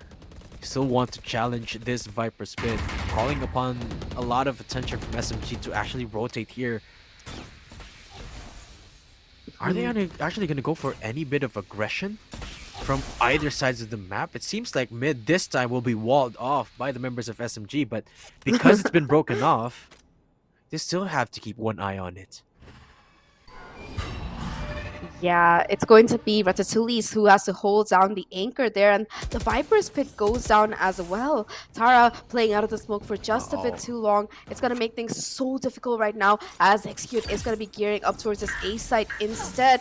The Snakebites are committed to try and deter the push, at least buy some time for the backup to come in, but it is not going to be enough to stop these players from Rising Hope from taking the side. You can see all 5 of them aggressing over this time. They want to end this here. They don't want to let it go further, and just like that, the A side has been lost. However, Tara still holding strong towards the backside, is able to find that first pick. Envious with the second and third. It's all down to just one player, Hannah, and there's nothing she can do. What looked like an incredibly, almost impossible round once the Viper split went down, and somehow works out just because of all the time that Tara was able to buy with her utility and her position. Beautiful round from SMG. Yeah. And just like that, Matt, like you mentioned, we're possibly looking at our first overtime for APAC Elite here. Just one round away. And with that win, SMG's economy is going to be reset. Both teams will have a full buy heading into this. Ultimate-wise, it is going to be a bit of an advantage for Trix here, who does have that Hunter's Fury still in her pocket. But aside from that, things are looking pretty similar right now for both of these teams. Yet again, Ratatouille goes in aggressive for the wall, but Aya was expecting it, and that's going to be the resurrection offline. Such a crucial pick for the side of Rising Hope, and suddenly SMG, the possibility of overtime, it's slipping away from their hands. It's further and further away. Yoki trying to hold down mid by herself, but with the help of that poison orb, so much space is being gained right now. Resurrect is off the table as well. With Ratatouille's going down, that gives away mid control. You don't have to resurrect anymore with 1 HP left on Yoki. Certainly doesn't want to peek that again. But they have to keep one set of eyes down here in mid. That's why Yoki's still up for the task. But remember, 4v5. Kohibi has got to find something with this lurk. Enemy kill. Oh, but instead, it's Aya to open things up in mid. Yoki goes down. So Tara is now receiving all of this noise, all of this clutter. Look, Aya goes up again. Tara for the repick into the hands of 3 people. So Gwen is going to be able to get herself into sight. Retake here for SMG. Envious Tara pick up 1 apiece, so suddenly it's a doable affair. 3v3 now, Zach. And the members of SMG looking so good, Hannah. Okay, it's a brawl here, and Rising Hope come out on top. 13-11 will not be going into overtime as Rising Hope pick up Icebox. That was a roller coaster of the of a game, and it was so insanely close from both of these teams. With Rising Hope, they do reign supreme on this particular map, stealing it away from SMG, and just what a performance coming in from all of these players. But in particular, I think that Hannah was one of the stars for me for the side of Rising Hope. Just the way she was able to use her utility and just her positioning so many of these rounds, it was pivotal for them to really be able to close out this map. Beautiful gameplay coming in from these players of Rising Hope, and especially liked how they constantly focused on mid during their attacking rounds. They just did not let SMG gain a single inch because they know how aggressive Envious and Kohibi like to get. They immediately shut down all of those plays coming in, and off the back of that, they're able to take this map 13-11. Yes, it was close, but it is still them stealing away SMG's map. And now we're going to be heading into more familiar territory, which is their own map pick. And I don't know. I thought this series was going to go for all 3 maps, but if SMG don't pick it up on Ascent, it might be a 2-0. It might be indeed. I have to say, Zach, SMG, or rather Rising Hope, that was a phenomenal performance in Icebox. That was so much closer than I initially anticipated, and well, the mid presence was just such a big headache for SMG that it was such a defining factor for this game. Let's take a look at the stat sheet to find out which members of each team had the most impact in this particular map. And well, I hats off to Rising Hope. They had such a phenomenal performance. They, despite the lack, or rather despite the deficiencies that they had in their composition, they were able to essentially compensate for it with the sheer amount of strategies that they had. And I gotta say, they played that game a little bit faster than I anticipated initially. And look at this, Aya actually will be the MVP for Rising Hope. But the combat score is not that far off compared to everyone in the Rising Hope roster because everyone was just performing very well in the team. Yeah, they all showed up when the team needed them. You know, you might say that Trix is on the bottom of the scoreboard, but she was pivotal in clutching out a Oh, round yeah. or two herself and Mm. being able to prevent SMG from taking more of a significant lead than they already had. Also instrumental in making this comeback happen. So well done by the side of Rising Hope. But as for SMG, despite having two of the players with the highest ACS on the server, 297 for Envious and 300 for Kohaibi, it is still not going to be enough. They are going to lose just because of the fact that as a team, Rising Hope are just so much stronger. Unfortunate for them, but it's not over yet because there is map 2 to look forward to. Looking at this though, Rising Hope, they have had 15 first kills to just 9 coming in for SMG. And more than that, their post plans, they've just managed to get the spike down a lot more times. So I think that them being able to constantly get that first pick was a major factor in them being able to win out this map like this. Exactly. It was really a trendsetter here for most of these rounds. And, well, Aya just at the helm of these frags here at MVP 247 ACS.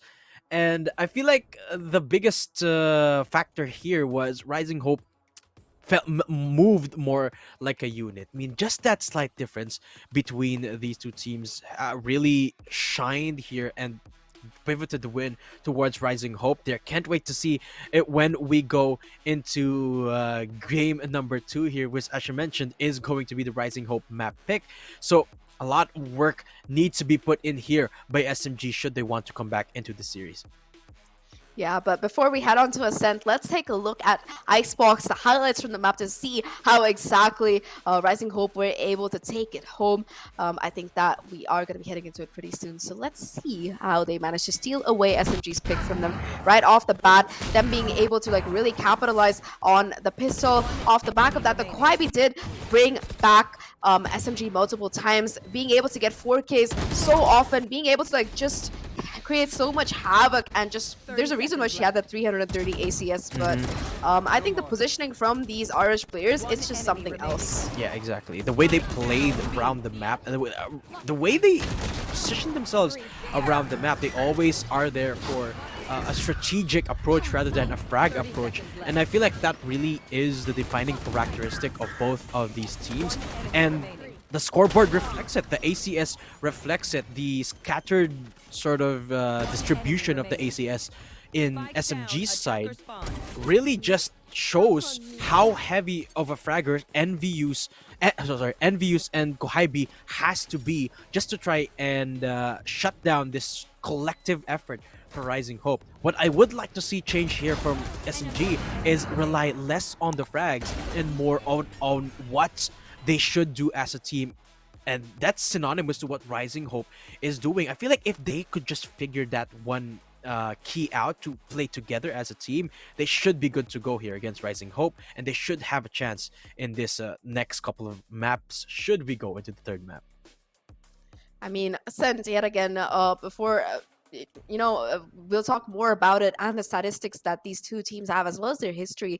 But before all of that, we're going to be taking a small break because I don't know about you, Matt, but I think I need a breather after that banger of a map. So we'll be right back. This is VCT Elite trying to decide who is going to be the representative of APAC, and we'll see you soon.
Welcome back, folks. This is day one of VCT Game Changers APAC Elite in the quest of finding out who will be representing APAC in the Berlin Champs. My name is Dedam, and I'm still your caster here today with my friend here, Zach. And what a game number one we just witnessed between these two teams, Zach. Next map, we're going to familiar grounds, as you mentioned. We're not going to Icebox anymore. We're going into the map pick of Rising Hope. What do you think SMG has to change, though, to get back into the series, Zach? I mean, I think we already did address that before we went off for a break. I think that SMG, they are putting up very strong individual performance, especially Kohibe and Envious, but they're just not able to really pull together a team coordination there, and their positioning as well. They're not getting enough map control in the process. We saw that on Icebox a lot of the rounds. You saw their commits coming in. We saw them going in for the 5-girl push, trying to get those picks. If they won, they won, but if they lost, they were just left completely homeless, and it makes things so difficult for them. I think that on Ascent, they can't afford to make the same mistakes, considering that this is their last chance to take it to map number 3. If they lose this, they're just going to be going down to the lower bracket. This is a best of 3, not a best of 5, and they're already at a little bit of a disadvantage because this is one of the most successful maps for side of Rising Hope. They have, however, in the past lost to SMG once, but that game as well was incredibly close, 11 to 13, same as the last one. So I'm genuinely not sure. I think it could go either way, though back then they were running like a drastically different team comp. One more thing, though, to note is that Rising Hope does like to go in for a double duelist on this particular map, the Jet and the Reyna combo. But again, that was back when they had Aya and Aluka together. Aya will pick up the Jet, Aluka will pick up the Reyna, and they just go ham. With Trix coming in instead, I'm not exactly sure what the agent composition for the side of Rising Hope is going to look like, though I am expecting a double initiator, possibly a Fade coming in after that first map that we saw and the way they performed. As for SMG, though, what do you think of their chances on Ascent? It's hard to say. At this moment, it's very, very hard to say, especially given the fact that in Ascent, tempo really is a defining factor. I feel like SMG, if they start off if they start off the game with them dictating the pace of it, they should have a better chance. And as long as they keep it together, I mean that in the literal sense of they keep it together as a team, as in play together as a unit. But it's a bit of a leeway that they are starting off on the defensive side, where frags are, of course, more important. They, in the fragging department, they certainly are covered. They have that in the bag. I have no doubts about it. It's in the retake department, it's in the strat department, it's the playing together as a unit that I feel like is really where Rising Hope shines, contrary to SMG. So this certainly will make it a little bit easier for them to start off and get that going as they head into the attacking side. And Ascent is defender sided anyway, so they should have that time to adjust towards the attacking squad. But that's the key, right? They have to not let it get to the point where they have to opt for these strategies. But we'll have to wait and see how that turns out. Of course, it's going to start with the agent compositions, which are what defines the playstyle for both of our squads here. What do you think when it comes to the initiator side? Because that is seemingly all the more important here in Ascent, because in the past we've seen KOs become rather a necessity here. Sova, of course, ever since the start of Valorant, has been the priority in Ascent. With the introduction of Fade has become sort of an option. Depends on the playstyle, really, or the preference of either teams. But which do you think should come, or rather should be the priority here for both of our squads? So if I'm not wrong, the last time that SMG did play this particular map, Fade wasn't even in the meta. She Mm. wasn't even an agent inside yet. So I think that we will be seeing some Fade coming in from SMG, especially considering that Kohibi loves to pick up that raise. I think that the double initiator combo is going to be coming in from both these teams, but you know, we can speculate all we like. I think that we just gotten word from production that we are going to be heading into Agent Select. So let's see if we are going to be seeing that Fade raise. I'm sorry, yeah, the Fade and the raise combo Yeah. coming in for Kohibi, as well as whoever. I think that Yoki did pick it up last map. Perhaps we'll see it coming in again. Also, I'm interested to see what kind of Agent Tara is going to be picking up on this particular map. Viper is going to be what is on the board right now, but I still think that the players haven't quite decided yet. As Never. It's going to be Ratatouille though who Wow. picks up that raise instead. Interesting to see. NVS goes in for the controller Omen as she does par for the course on this particular map. Tara with the fade this time, and Kohibi on the Killjoy. This is a first. This is a landmark moment coming in here because I don't Yeah. think we've ever seen Kohibi play anything apart from that duelist and maybe the chamber, which is basically a duelist. So this is going to be interesting. I'm not sure honestly, because Kohibi on that raise is what often propels SMG to a victory on the map of Ascent. And I'm not saying that Tatulis can't do it. It's just that she's an unknown quantity. Despite being the star duelist for Thirst Threads, this is the big leagues right now, and there are no second chances. I mean, of course, you have the lower bracket, but apart from that, there are no second chances.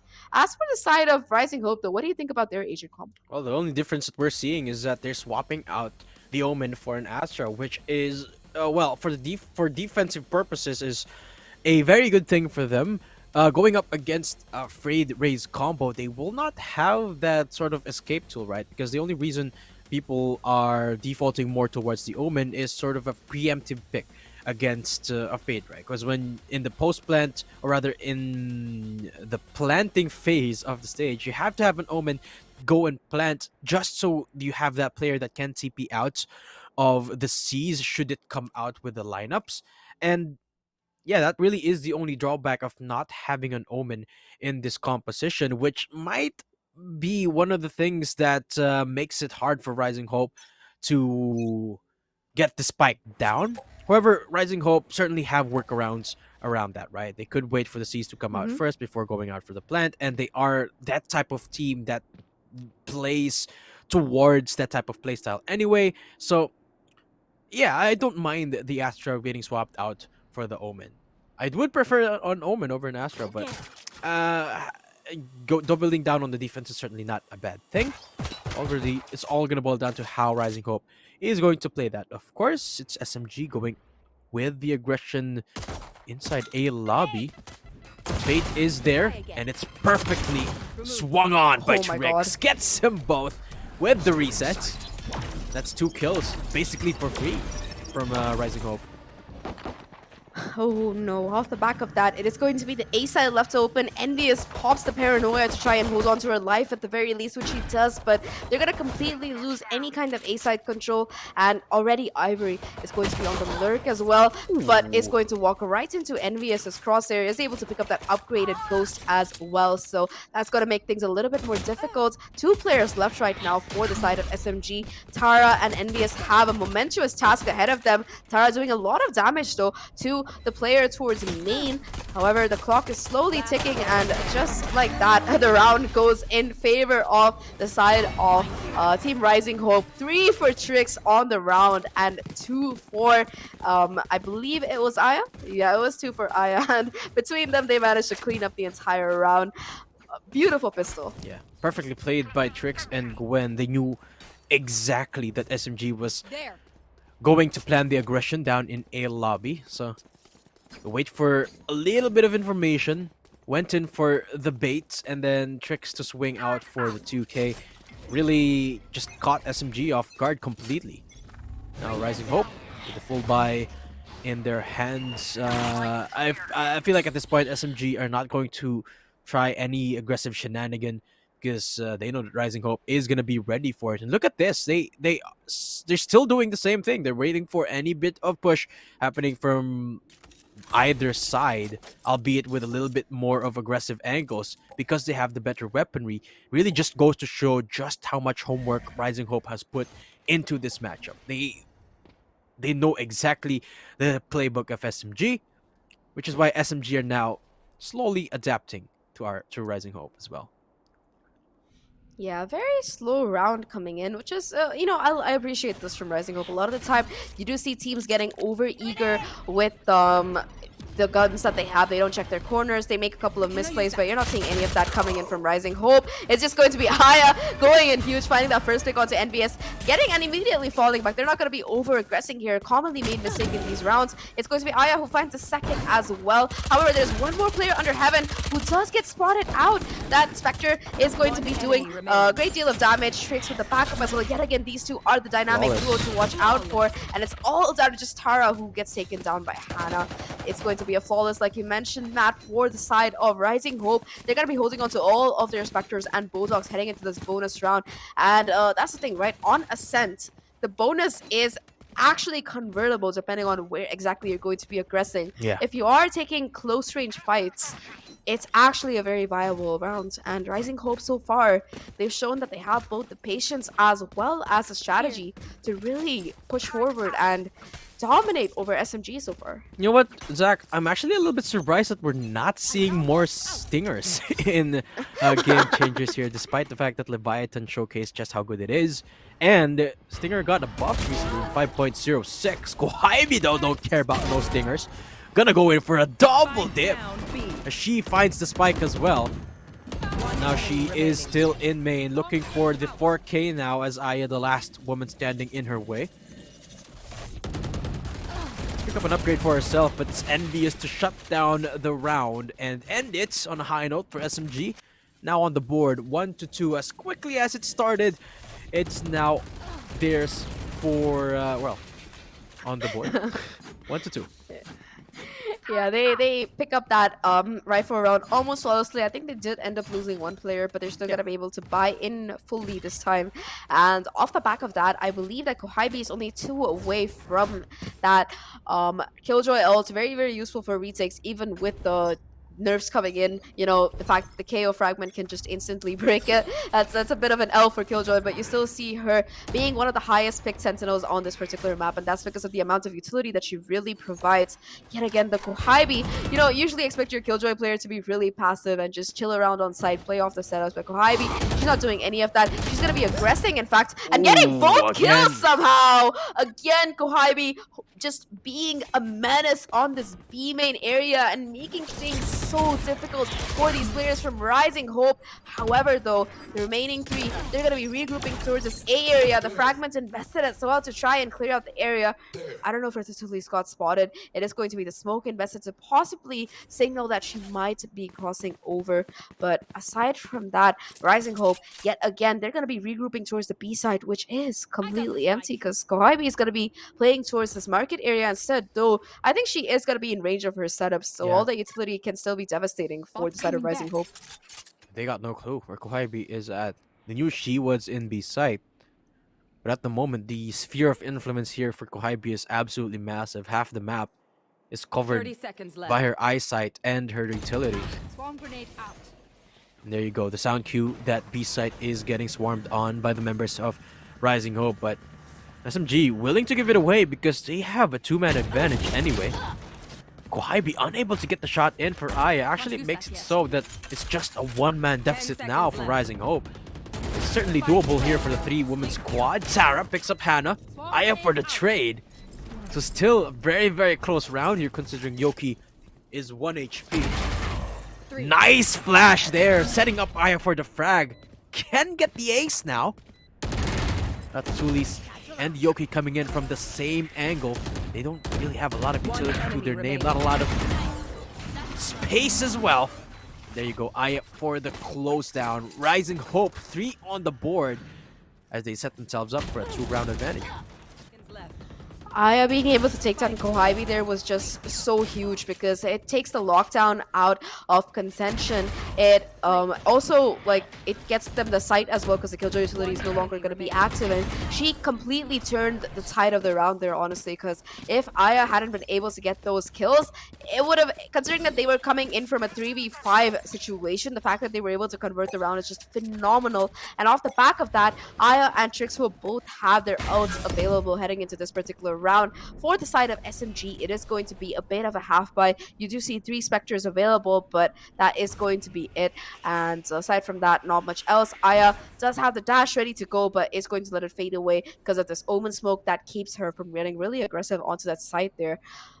Right now, though, it just seems like it's going to be a bit of a default coming in from these Rising Hope players. Though, yet again, it is going to be the ultimate invested towards B, though I believe this is just going to be a fake out here for these players. They do find a pick, though, and that's going to make this fake even more convincing. Yoki, though, gets a clean headshot onto Aya, and the game has been given away. They will know quite early that A is going to be where the hit is coming. Is it? Despite Is it? I'm actually confused at this point. Trix gets a second as well, and the spike is dropped towards the spawn here, so they might move over. Yeah, they're gonna be going towards the A side instead. Don't scare me like that, Matt. Yeah. But yeah, Hanu is just going to be vibing under heaven, and the rest of the team is going to be regrouping with her. Hana is going to be watching to make sure that nobody jumps down and makes this difficult. Right, just like that though, they have the site. Trix with 3 on the round already. A crisp headshot coming in, and it's all down to just Kohibi. A 1v4 right now for her to close out. Does have that turret back, does have that lockdown available as well. But right now she has no idea of the positioning of any of these players right now. Church will be taken down to make things worse. Kohibi gets a 1, but it's going to be Gwen with the nasty kill, for lack of a better word, onto her. And just like that, Rising Hope, they find 4. Yeah, it seems like Rising Hope has found a solution to the fragging potential of SMG. Just buddy system and double peek every single time. And with Trix on point with the frags, it's working like a charm. Look at how they've been approaching this A and B site pushes with either Trix and Gwen, or Trix or Ivory. Theoretically, Trix can do that with any of her teammates, and it's going to keep working as long as SMG keep falling for it. Really have to catch wind of it by now, but instead they aggress down in mid. Actually, will fall. Yoki will be able to trade her out, but still a lot more left here in mid. Aya going to get 1 frag as Kohibi busts out of the shadows and will get 2 for herself, but Aya a bigger fragger at that. Oh my god. And now Gwen to close out the round. It's an absolute bloodbath in mid with Rising Hope for some apparent reason still coming out on top. Oh my lord, everybody just converges towards this mid area, like you mentioned. Kohibi finding 2, almost getting the third, but Gwen and Aya come in for the backup, and it's just going to be Gwen to clean things up with that last kill, as yet again it's going to be an eco situation coming in for SMG. They have 4 ults to work with, so that might enable them to possibly convert this round somehow, but none of them are what you'd really call aggressive ults, like for example the Torrid Force or the Blaze Storm from Aya, which she has invested in this particular round. They're all rather passive, for lack of a better word, more useful in retakes or deterring pushes than actually providing frag value.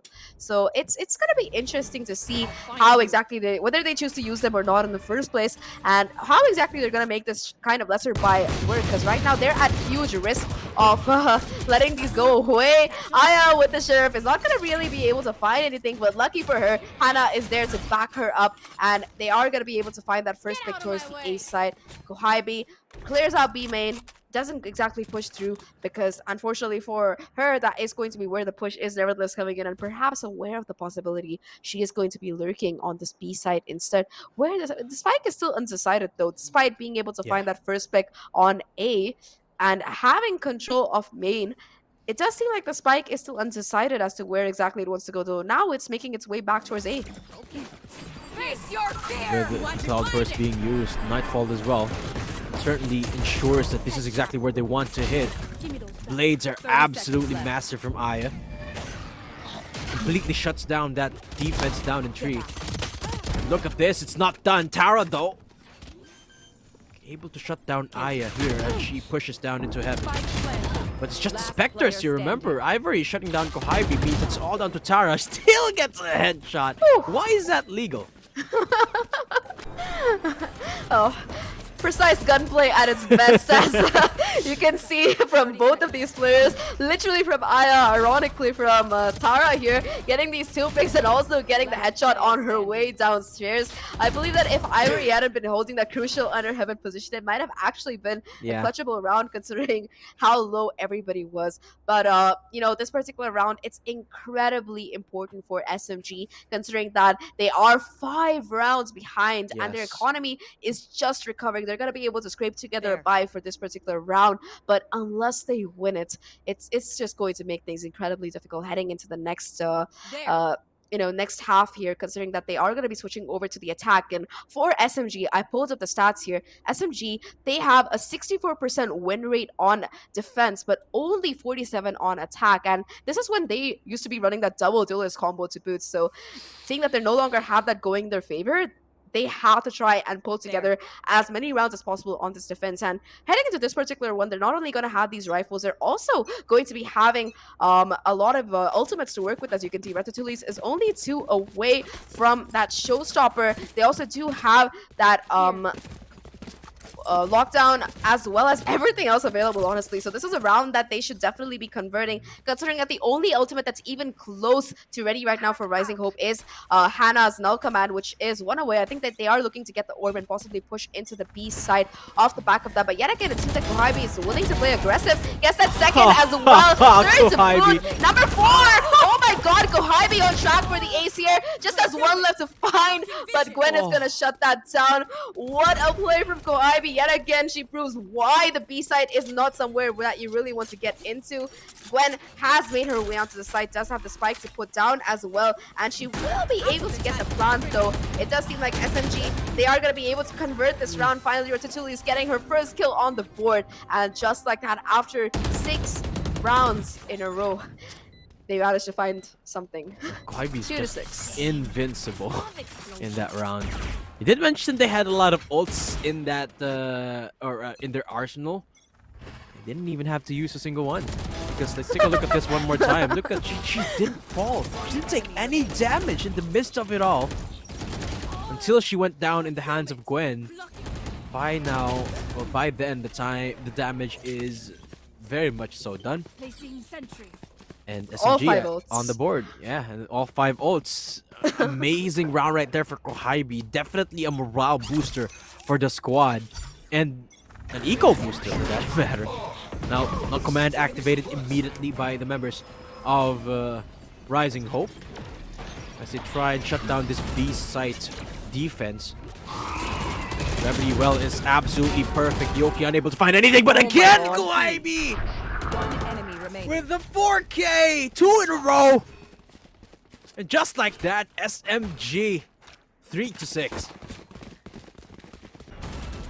Kohibi, look, I don't even know how she hits these kinds of spray transfers with the Vandal. It's insane. She just taps heads, click heads at its best indeed. And you know, there's a reason why when we say SMG, Kohibi immediately comes to mind, and this is exactly why you'd expect your Sentinel players to be, I don't know, not to be at 16 and 7, while everybody else is at 1, 2, 3, and 5 on the scoreboard there. But Kohibi by herself, it's not going to be enough despite appearances. She's doing all she can, and she's definitely being like the morale booster that SMG desperately need.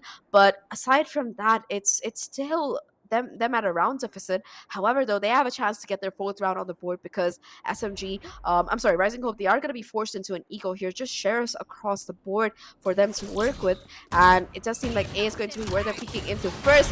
Showstopper being popped by Ratatouille isn't unfortunately going to find any value as they are able to dodge both the C's and the ultimate. The Rosa Auto will buy some space for them to really re-aggress, especially with the help of that one way from Envious. And just like that, there is going to be reconsideration in the plans of Rising Hope as to whether or not they really want to go towards this A side. So the players do decide to go in for a push towards that A short angle instead, trying to take control of Tree, but Envious is going to be lying in wait, and Aya still holding towards his A main, waiting for a mistake for a push. Spots out 2 players, stays alive. alive somehow yet again amidst all this pandemonium.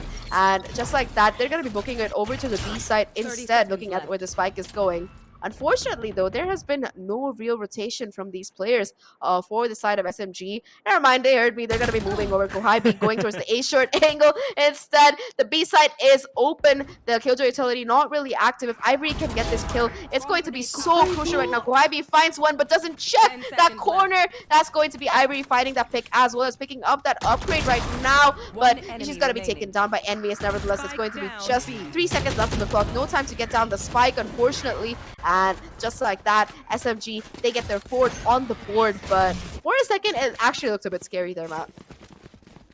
And this is off the back of the consecutive 4Ks from Kohabi. You can see just how much impact a spotlight play could have when it comes to shifting the momentum back in your team's favor. And at this point, you gotta wonder what it's like on SMG side. I mean, morale-wise, right? Because even though they're still down, even though they're still 2 rounds behind, they've got to be feeling confident. And look, they've got the lockdown once again, and they forced a timeout from RH's side, which is not something they would expect coming into what, 6-1? Well, they were from 6-1, now it's 6-4. And they really have to recuperate now. They have to find ways to shut down this resurgence of confidence from SMG. I think that 2 of those 3 rounds can be attributed entirely to one particular player. Exactly. Kohabi getting 2 4Ks in a row was the morale booster, as well as the defensive step up that the side of SMG desperately needed. And again, like, you also need to consider that Rising Hope, they've been finding continued success on the A and mid areas, but every time they've walked into Kohabi's crosshair, they have just failed to really capitalize. And that's just a testament to how scary a player Kohabi is. In fact, with her being able to lock down that B side effectively, the side of SMG, they're able to field 3 players towards this A side as well as short instead, which makes it much more difficult for Rising Up to find a purchase on that area of the map either. In fact, right now, they are going to be going in for a little bit of a slow play, a bit of a default. I believe that they have managed to get control of B lobby at the very least, but they're just going to be getting that orb and then falling back to get that lockdown for Ivory. The Haunt being invested is not going to be, it's not going to be finding anything either. And now that they have that crucial ultimate on board, perhaps A is going to be where the execute is eventually coming, because they also do have that cosmic divide available, and we've seen how easy it is for them to get a plant down. Unfortunately for Yoki, though, she's going to be caught out with a knife at the worst time possible. Aya finding first blood, and just like that, making mid much more weaker now. With the Nightfall being invested towards the B side, it's going to create a little bit of pandemonium as well, though. It's just a fake push is in on both sides. Envious somehow holding strong onto side, though, is going to be the player that SMG desperately needed on this A side to step up. Gets 3 despite being headshotted, and it's all down to just Ivory here to try and clutch this out. 30 seconds left on the clock. A 1v3 to boot does a lot of damage to Tara, but that is going to be it. SMG, they managed to find their 5th round. They've gotten 4 rounds in a row. This time, it's going to be Envious who steps up huge here. Look at this. Look at the shot from her. Holy. Yeah. Coming into the spotlight now. And this is where Rising Hope starts feeling the pressure. It was a pretty comfortable lead until maybe a round ago. Now, they're considering whether they should force buy, and seemingly so. They bought a Spectre for tricks, and hopefully securing an orb for Aya just to get the blades online, but they're even gonna be denied that. SMG, they've read them. They knew that they want to get this Blade Storm up and running. Where are you? RH, they seem to be up for the contest, but remember, this is Envious.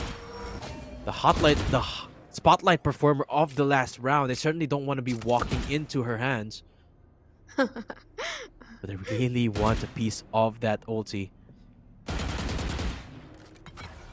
SMG, are they actually going to aggress on either side of the map? They won't be, seemingly, but the paranoia is going to be there. Envious goes down. And IS out for the count as well, but the lockdown invested here by Rising Hope. Certainly going to draw a little bit of attention from SMG. But are they actually going to commit to it? Yes, they are. Cosmic Divide comes out. The knives coming in as well, so they should be walking into sight right now as Gwen goes in for the plant. This is going to be a doable retake 4v4, but not unless Tara finds the frags. She doesn't. Now Kwaibi's up close and personal. She doesn't hear anything, but it doesn't matter. As long as she sees them, she gets the frags. 2 is done. Yoki, good for 1, but Trix Oh my god. goes huge and gets detained. Rising Hope, 7 on the board. Oh my god, what a round coming in from Rising Hope there. Like, the execute was pristine, and Ivory being able to get this kill was huge, but you know, this was the thing that really mattered. Kohibi pops down the lockdown, tries to defend it, they go in for the push, they get these trades, and at the last second before the ultimate hits, they finally managed to get that kill. Just, it was less than a second, Matt, less than a second before Trix got detained, and just that insane clutch play coming in shows that Rising Hope, they, even despite losing those rounds, they're not giving up anytime soon. They are going to be taking the lead heading into their defensive half, and I know that it's looking a little bit rough for SMG, despite them finally finding some momentum. Unless their attack is incredible, unless Ratatouille goes off huge, it's going to make things look very rough for them right now. But the thing is, it's still a very, very close game here, Zach. It started off pretty rough, but they were able to close the gap down to 2. And even though they've had a very successful past couple of rounds before this one, I gotta say that Rising Hope securing this last round of the half is going to perhaps translate that momentum towards the pistol, which is even more important now for SMG. They were able to even things out going into the second half earlier in the past round, in the fast map, but now it's even more important because they're playing up against series point already. So SMG, this pistol round is everything to them. They really have to try their darndest to secure this pistol round, because if Rising Hope walk away with that, it's going to be a 4-round advantage, and that might just be too much to come back from, especially now that we're switching sides. Rising Hope, they are very much on fire right now, and SMG, can they translate those past couple of pop-off moments from Kohibi into the pistol? It's a question we're about to find out, and it's certainly a question that will signal a lot of importance coming into this next round. Definitely agree with you there. And to add on to what you really said, it is going to be SMG starting off, like you mentioned, on the attack here. And like I mentioned initially, their percentages on that particular side, it's not great for them. So they're gonna have to really step up huge. This is especially rough considering that it is going to be Kohibi who is not playing her usual raids. It's going to be Ratatouille instead, who so far has been looking a little bit less than what you'd expect from your duelist. Perhaps it's because she's having some imposter syndrome feelings. Perhaps she's just had a bit of a slow start. But on this attacking half, she's going to have to step up huge right now. And already SMG, they're going to be booking it towards this B side here. Kohibi taking the first peek, in fact, taking the first fight. Some mid control being established as well in the process, with Ratatouille leading the charge on that front. Aya, though, is going to be playing up close. Gets 1, but it's going to be eventually shut down. The trades are quick. Ivory still on the site along with Gwen, ready to anchor it. It's just going to be Gwen left right now, though. Alone, gets 2 somehow, but the trades are quick. And Kohibi with the 1 HP, Yoki with 10. This is very, very doable for Hannah right now if she plays her cards right. Both of these players are just 1 bullet away from their demise, and Hannah is just going to be falling back towards main. Kohibi, she's not going to have any information as to where this player is going, because Hannah is going to be wrapping all the way back around towards mid and towards B main. And I don't know if Kohibi has the information.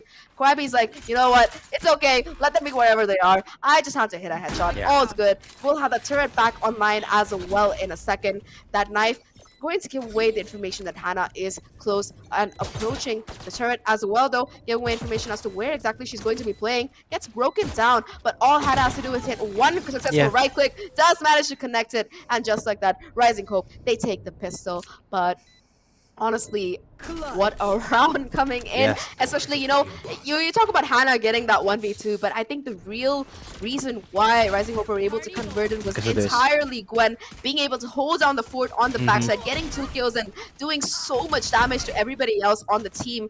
Just phenomenal play coming in from her. And of course, that round starter for Aya as well, making sure that the duelist, or at least one of the members of SMG, is down, means that it's gonna be a lot of trouble for them just getting into sight. It's a amazing start here for Rising Hope, and as we said, SMG really needed that round. Unfortunately, unable to translate the pistol, so Rising Hope 4-round advantage seemingly a certainty for them. Not unless this force buy from SMG has or can be translated by them.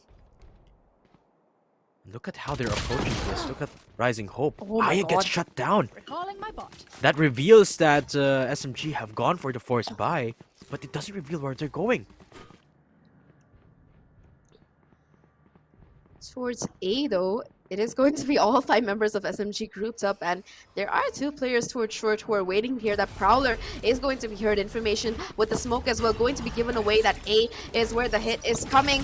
The Font's not going to be able to find any information, though nevertheless it is going to be a lot of players who have already managed to make their way onto site. The Boombot as well doing a lot of damage in the process to Trix, and just like that, SMG, they managed to take control of this A site here. However, Trix is good for 1, possibly taking a lot of damage in the process, though. Aishi is going to leave Tara only on 21 HP. Just like that, SMG, they managed to restabilize in a massive way, and right now all they have to do is play this close plan as precisely as possible. You can already see Kohai be ready towards main, possibly ready to go for those nano swarms in that post plan. As for the rest of Rising Hope, though, they're just regrouping, and that 0 point is immediately going to give away information that there are 2 of these players towards Heaven who have been down utility-wise. But Tatuli's fighting 2 of her own. It's all down to just Yoki here in this 1v1, having to buy time on the clock. It's going to be the right click at the end to shut things down, and just like that, with that clutch from Yoki, they convert that force. It's still very, very, very close though. These post plans, or these rounds in general, have been very, very scrappy between these 2 teams. Seemingly always coming down to just the 1v1s, the 1v2s. This time it's Yoki to win it, but who's to say that the next one is going to be going in favor of SMG or Rising Hope?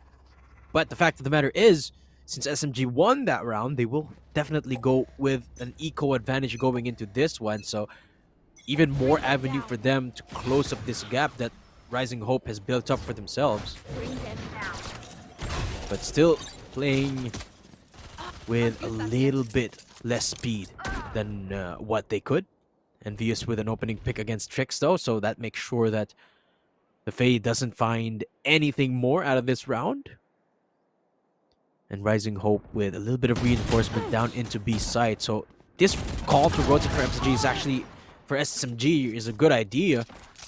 Hybe goes down. Well, SMG just kind of waltz up into a free A site right here. So the retake is, well, looking not too good. Especially with the gun not retrievable for the side of Rising Hope. Yeah, that's an understatement, Matt, if you ever made one. But with just 3 sheriffs, it's going to be very, very difficult to retake it. It's not impossible, but you can see Hannah starting things off with a pristine shot onto Envious. On this flank, though, it's going to be all that she really can find as Tara is able to trade her out. The second shot from Aya, though, is going to be precise. Goes in for the 1v1 under Heaven. And unfortunately, the classic will strike because she's not able to pull out her gun in time and reassess tactics at that juncture. 2 players left standing for SMG, and they're just 1 round away from an equalizer. They are looking to buy in for this particular round as much as they can anyway. They are going to be having 2 rifles, 1 on Kohaibi and 1 on Envious, which honestly is good enough for the team to make for, considering how many pristine shots these 2 players hit. They also do have the lockdown as well as an L command available for a possible retake. Both of these ults, for a possible site take, so pivotal in being able to just take a site completely off guard. For the side of Rising Hope, though, they've invested in that Odin on towards that B site, and more than that, Hannah is only 1 away from that null command. Combined with the Cosmic Divide from Gwen, they might just be playing for a retake here. They might. Or could just be going in for the mid-side push by Aya. Isn't checked at the moment. She gets the perfect timing off against Envious. Now Hannah can press on as well, but Yoki with that 1 kill will be able to activate the null command. Glass getting broken. door closes, and there goes the site. SMG getting the plant down with the null command. Spike planted. But it's a 4v4 here.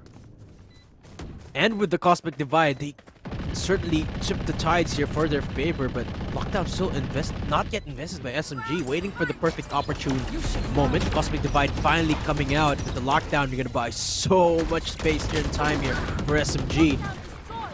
Rising Hope looking undeterred. Trix picks up one. The Odin finally makes noise, but Trix good for two. Kohaibi's the last woman standing. Can she make another miracle here? It seems like no. Trix for the 3K.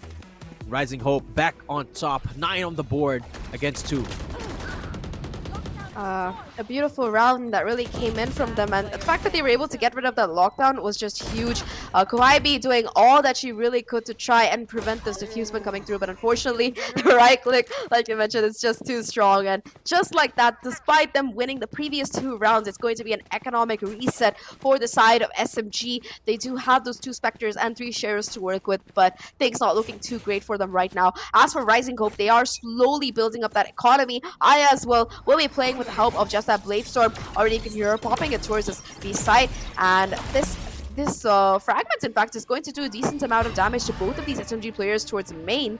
The Haunt not quite connecting onto these players who have made their way up towards A lobby, but nevertheless it is going to be Aya towards mid who is holding down the fort, watching for the cross in case anyone does decide to come out aggressively. Spots out Ratatouille's, but that's going to be most of her blades gone. Only 1 left, I believe, in her arsenal, unless she manages to connect the shot, which unfortunately she doesn't. That's going to be, oh never mind, she has 1 more. That's going to be it for the Blade Storm. Yeah, all 5 of them do not hit where she's marking, so that she's going to be left without a gun. But considering that it is an eco round for SMG, it's not too bad. It could genuinely be worse.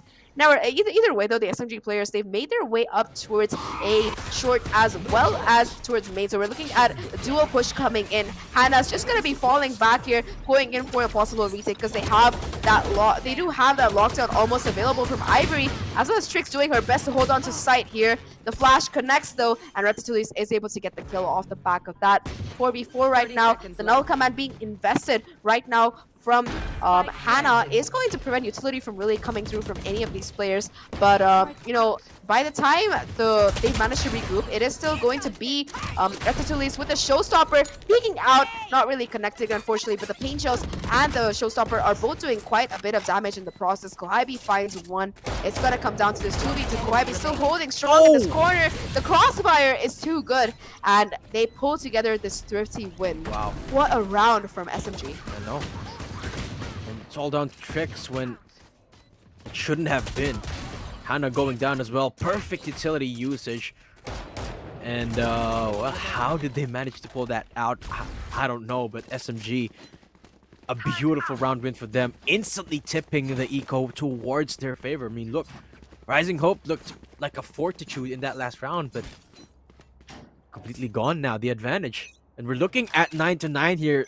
I mean, it's looking very, very similar to the last game, except this time it seems like it's much closer here, Zach. And SMG hot on their heels. Are they actually going to commit to this B side push? They do have the Nightfall available, and with Kohaibi securing that ult again, they have the lockdown up and running. 3 members up close. And Ivory getting forced out. She's gonna push, but Kohaibi's ready for it. Gwen picks up 1, but it's not enough. Tara good for 1 more. The lockdown. It's just a bait. SMG pushing up in A. It's beautiful here, Zach. Oh my god. Every time we've seen us in today, it's been just bait, honestly. The lockdown being invested. It's not even funny.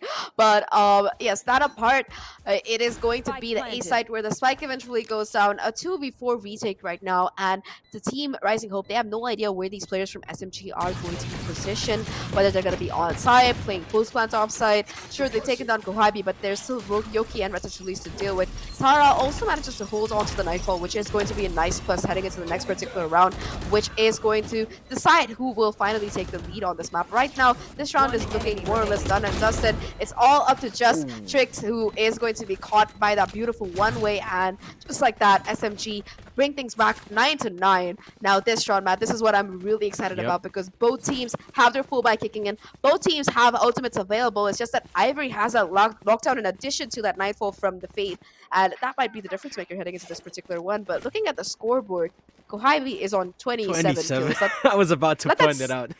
Let that sink in. Like, holy crap. Here's the thing. I'd like to point out Kohabi was at the 20 kill mark before any of her teammates got to the double-digit kills.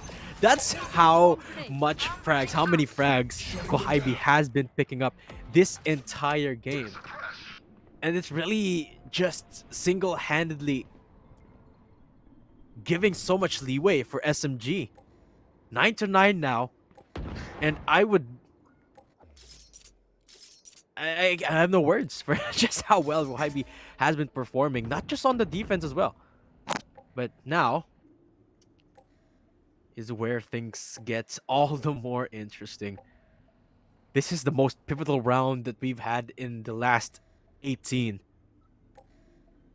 And Rising Hope, or SMG for that matter, they're taking their sweet time off it. Everyone's stacked up here in B side. Single utility gonna bait out a lot of response with the Nightfall.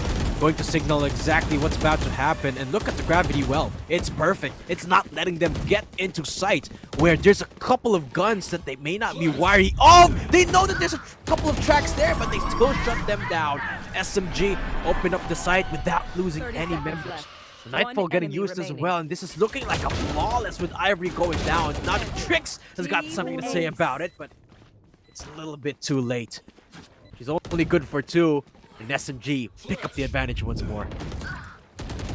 Oh, that was so unfortunate for Hannah. The fact that she popped the flash a little bit too late. If she had popped it like 5 seconds earlier, she would have been able to capitalize huge and possibly get a pick. But SMG, just like that, like you mentioned, Matt, they're going to be taking the advantage yet again, 10-9, and Rising Hope's economy is going to be an absolute shambles, for lack of a better word.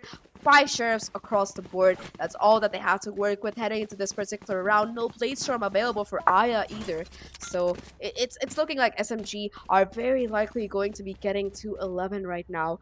It looks like Rising Hope, they're going to be going in for a bit of a B execute this time around. All of them have stacked up. A bit of pressure being applied towards mid as well as A short with the nade from Ratatouille. All 5 of these players from SMG, they are willing to play aggressive and get up close. As for Rising Hope, though, they're just probably trying to push mid on this particular round here, with the exception of the Killjoy and the Astra, who are respectively anchoring sites. Are they actually going to push, though? That's what we're going to find out right now. A bit of a mishap on Ratatouille's nade, but there goes Aya with the good opening pick. Trix, good for 1 more.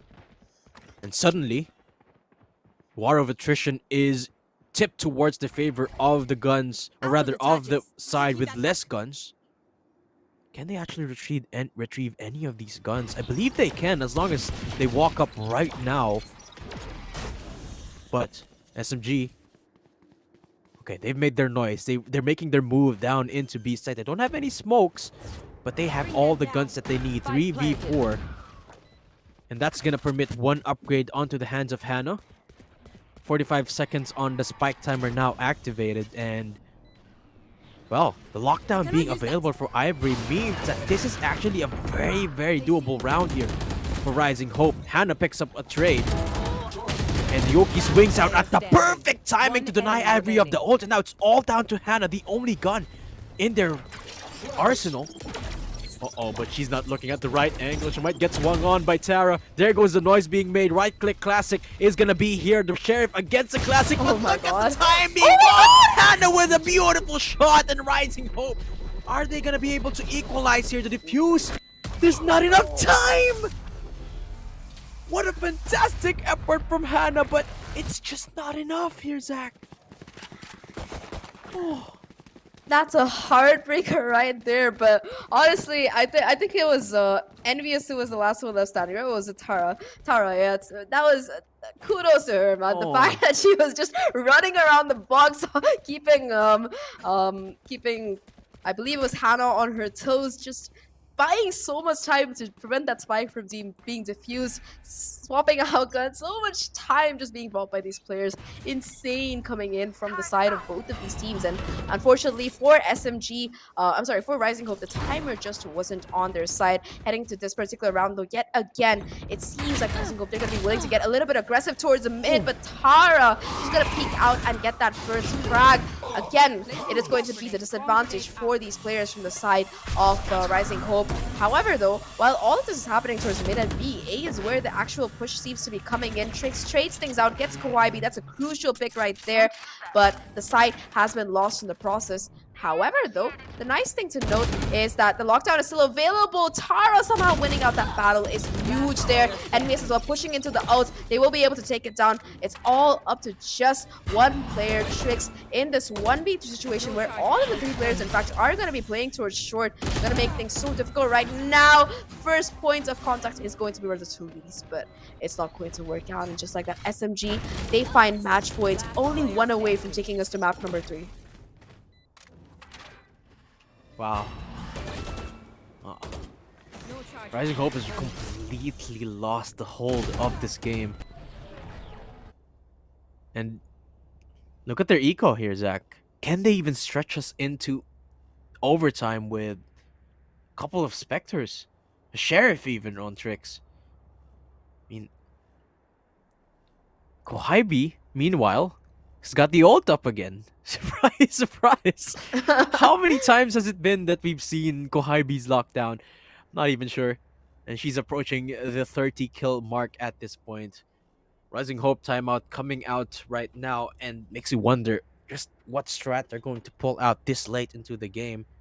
I mean, they have a couple of tools to work with. Hannah's ult is one away as well. So it's a couple of approaches they could have to secure that no command for Hannah. But bigger picture here, SMG's already at match point and already at one round away from extending us into Pearl. I think this might be it, Zach. I think we might be headed into Pearl after this. If SMG can secure this round. Clear to engage. Let's see. Weapons hot. Rising Hope. Are they gonna be able to extend this into overtime? Seems like they're going to try their darndest, everything thrown just to secure the orb, but SMG, are they going to let it? Everyone's down here, Nightfall already invested, Trix has already gone down, but look at the flash! Look at the swing! Hannah picks up 2, and Gwen is here as well! Picks up 2 of her own!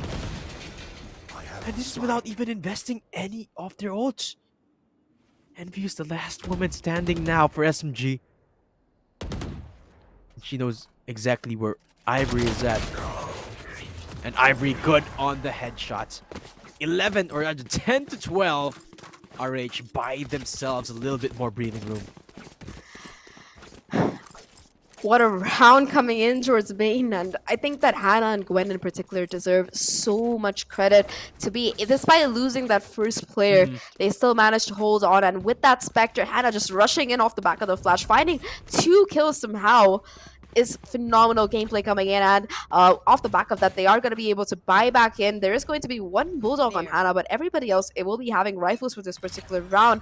I also just have the Blaze Storm to pull out in a tight spot, so in fact, a lot of ultimates are going to be online for these players from the side of Team Rising Hope here. Might be exactly what they need. Trix as well, willing to get a little bit aggressive. Will be flashed off the angle by her own teammate, I believe, but nevertheless, all is good. They hold on to be main control, and Kohaibi, you know, she thinks about it and she's like, you know what, I've seen 3 players, I know that there are 3 people there, I just don't want to go and risk it. However, though, look at this positioning from Aya.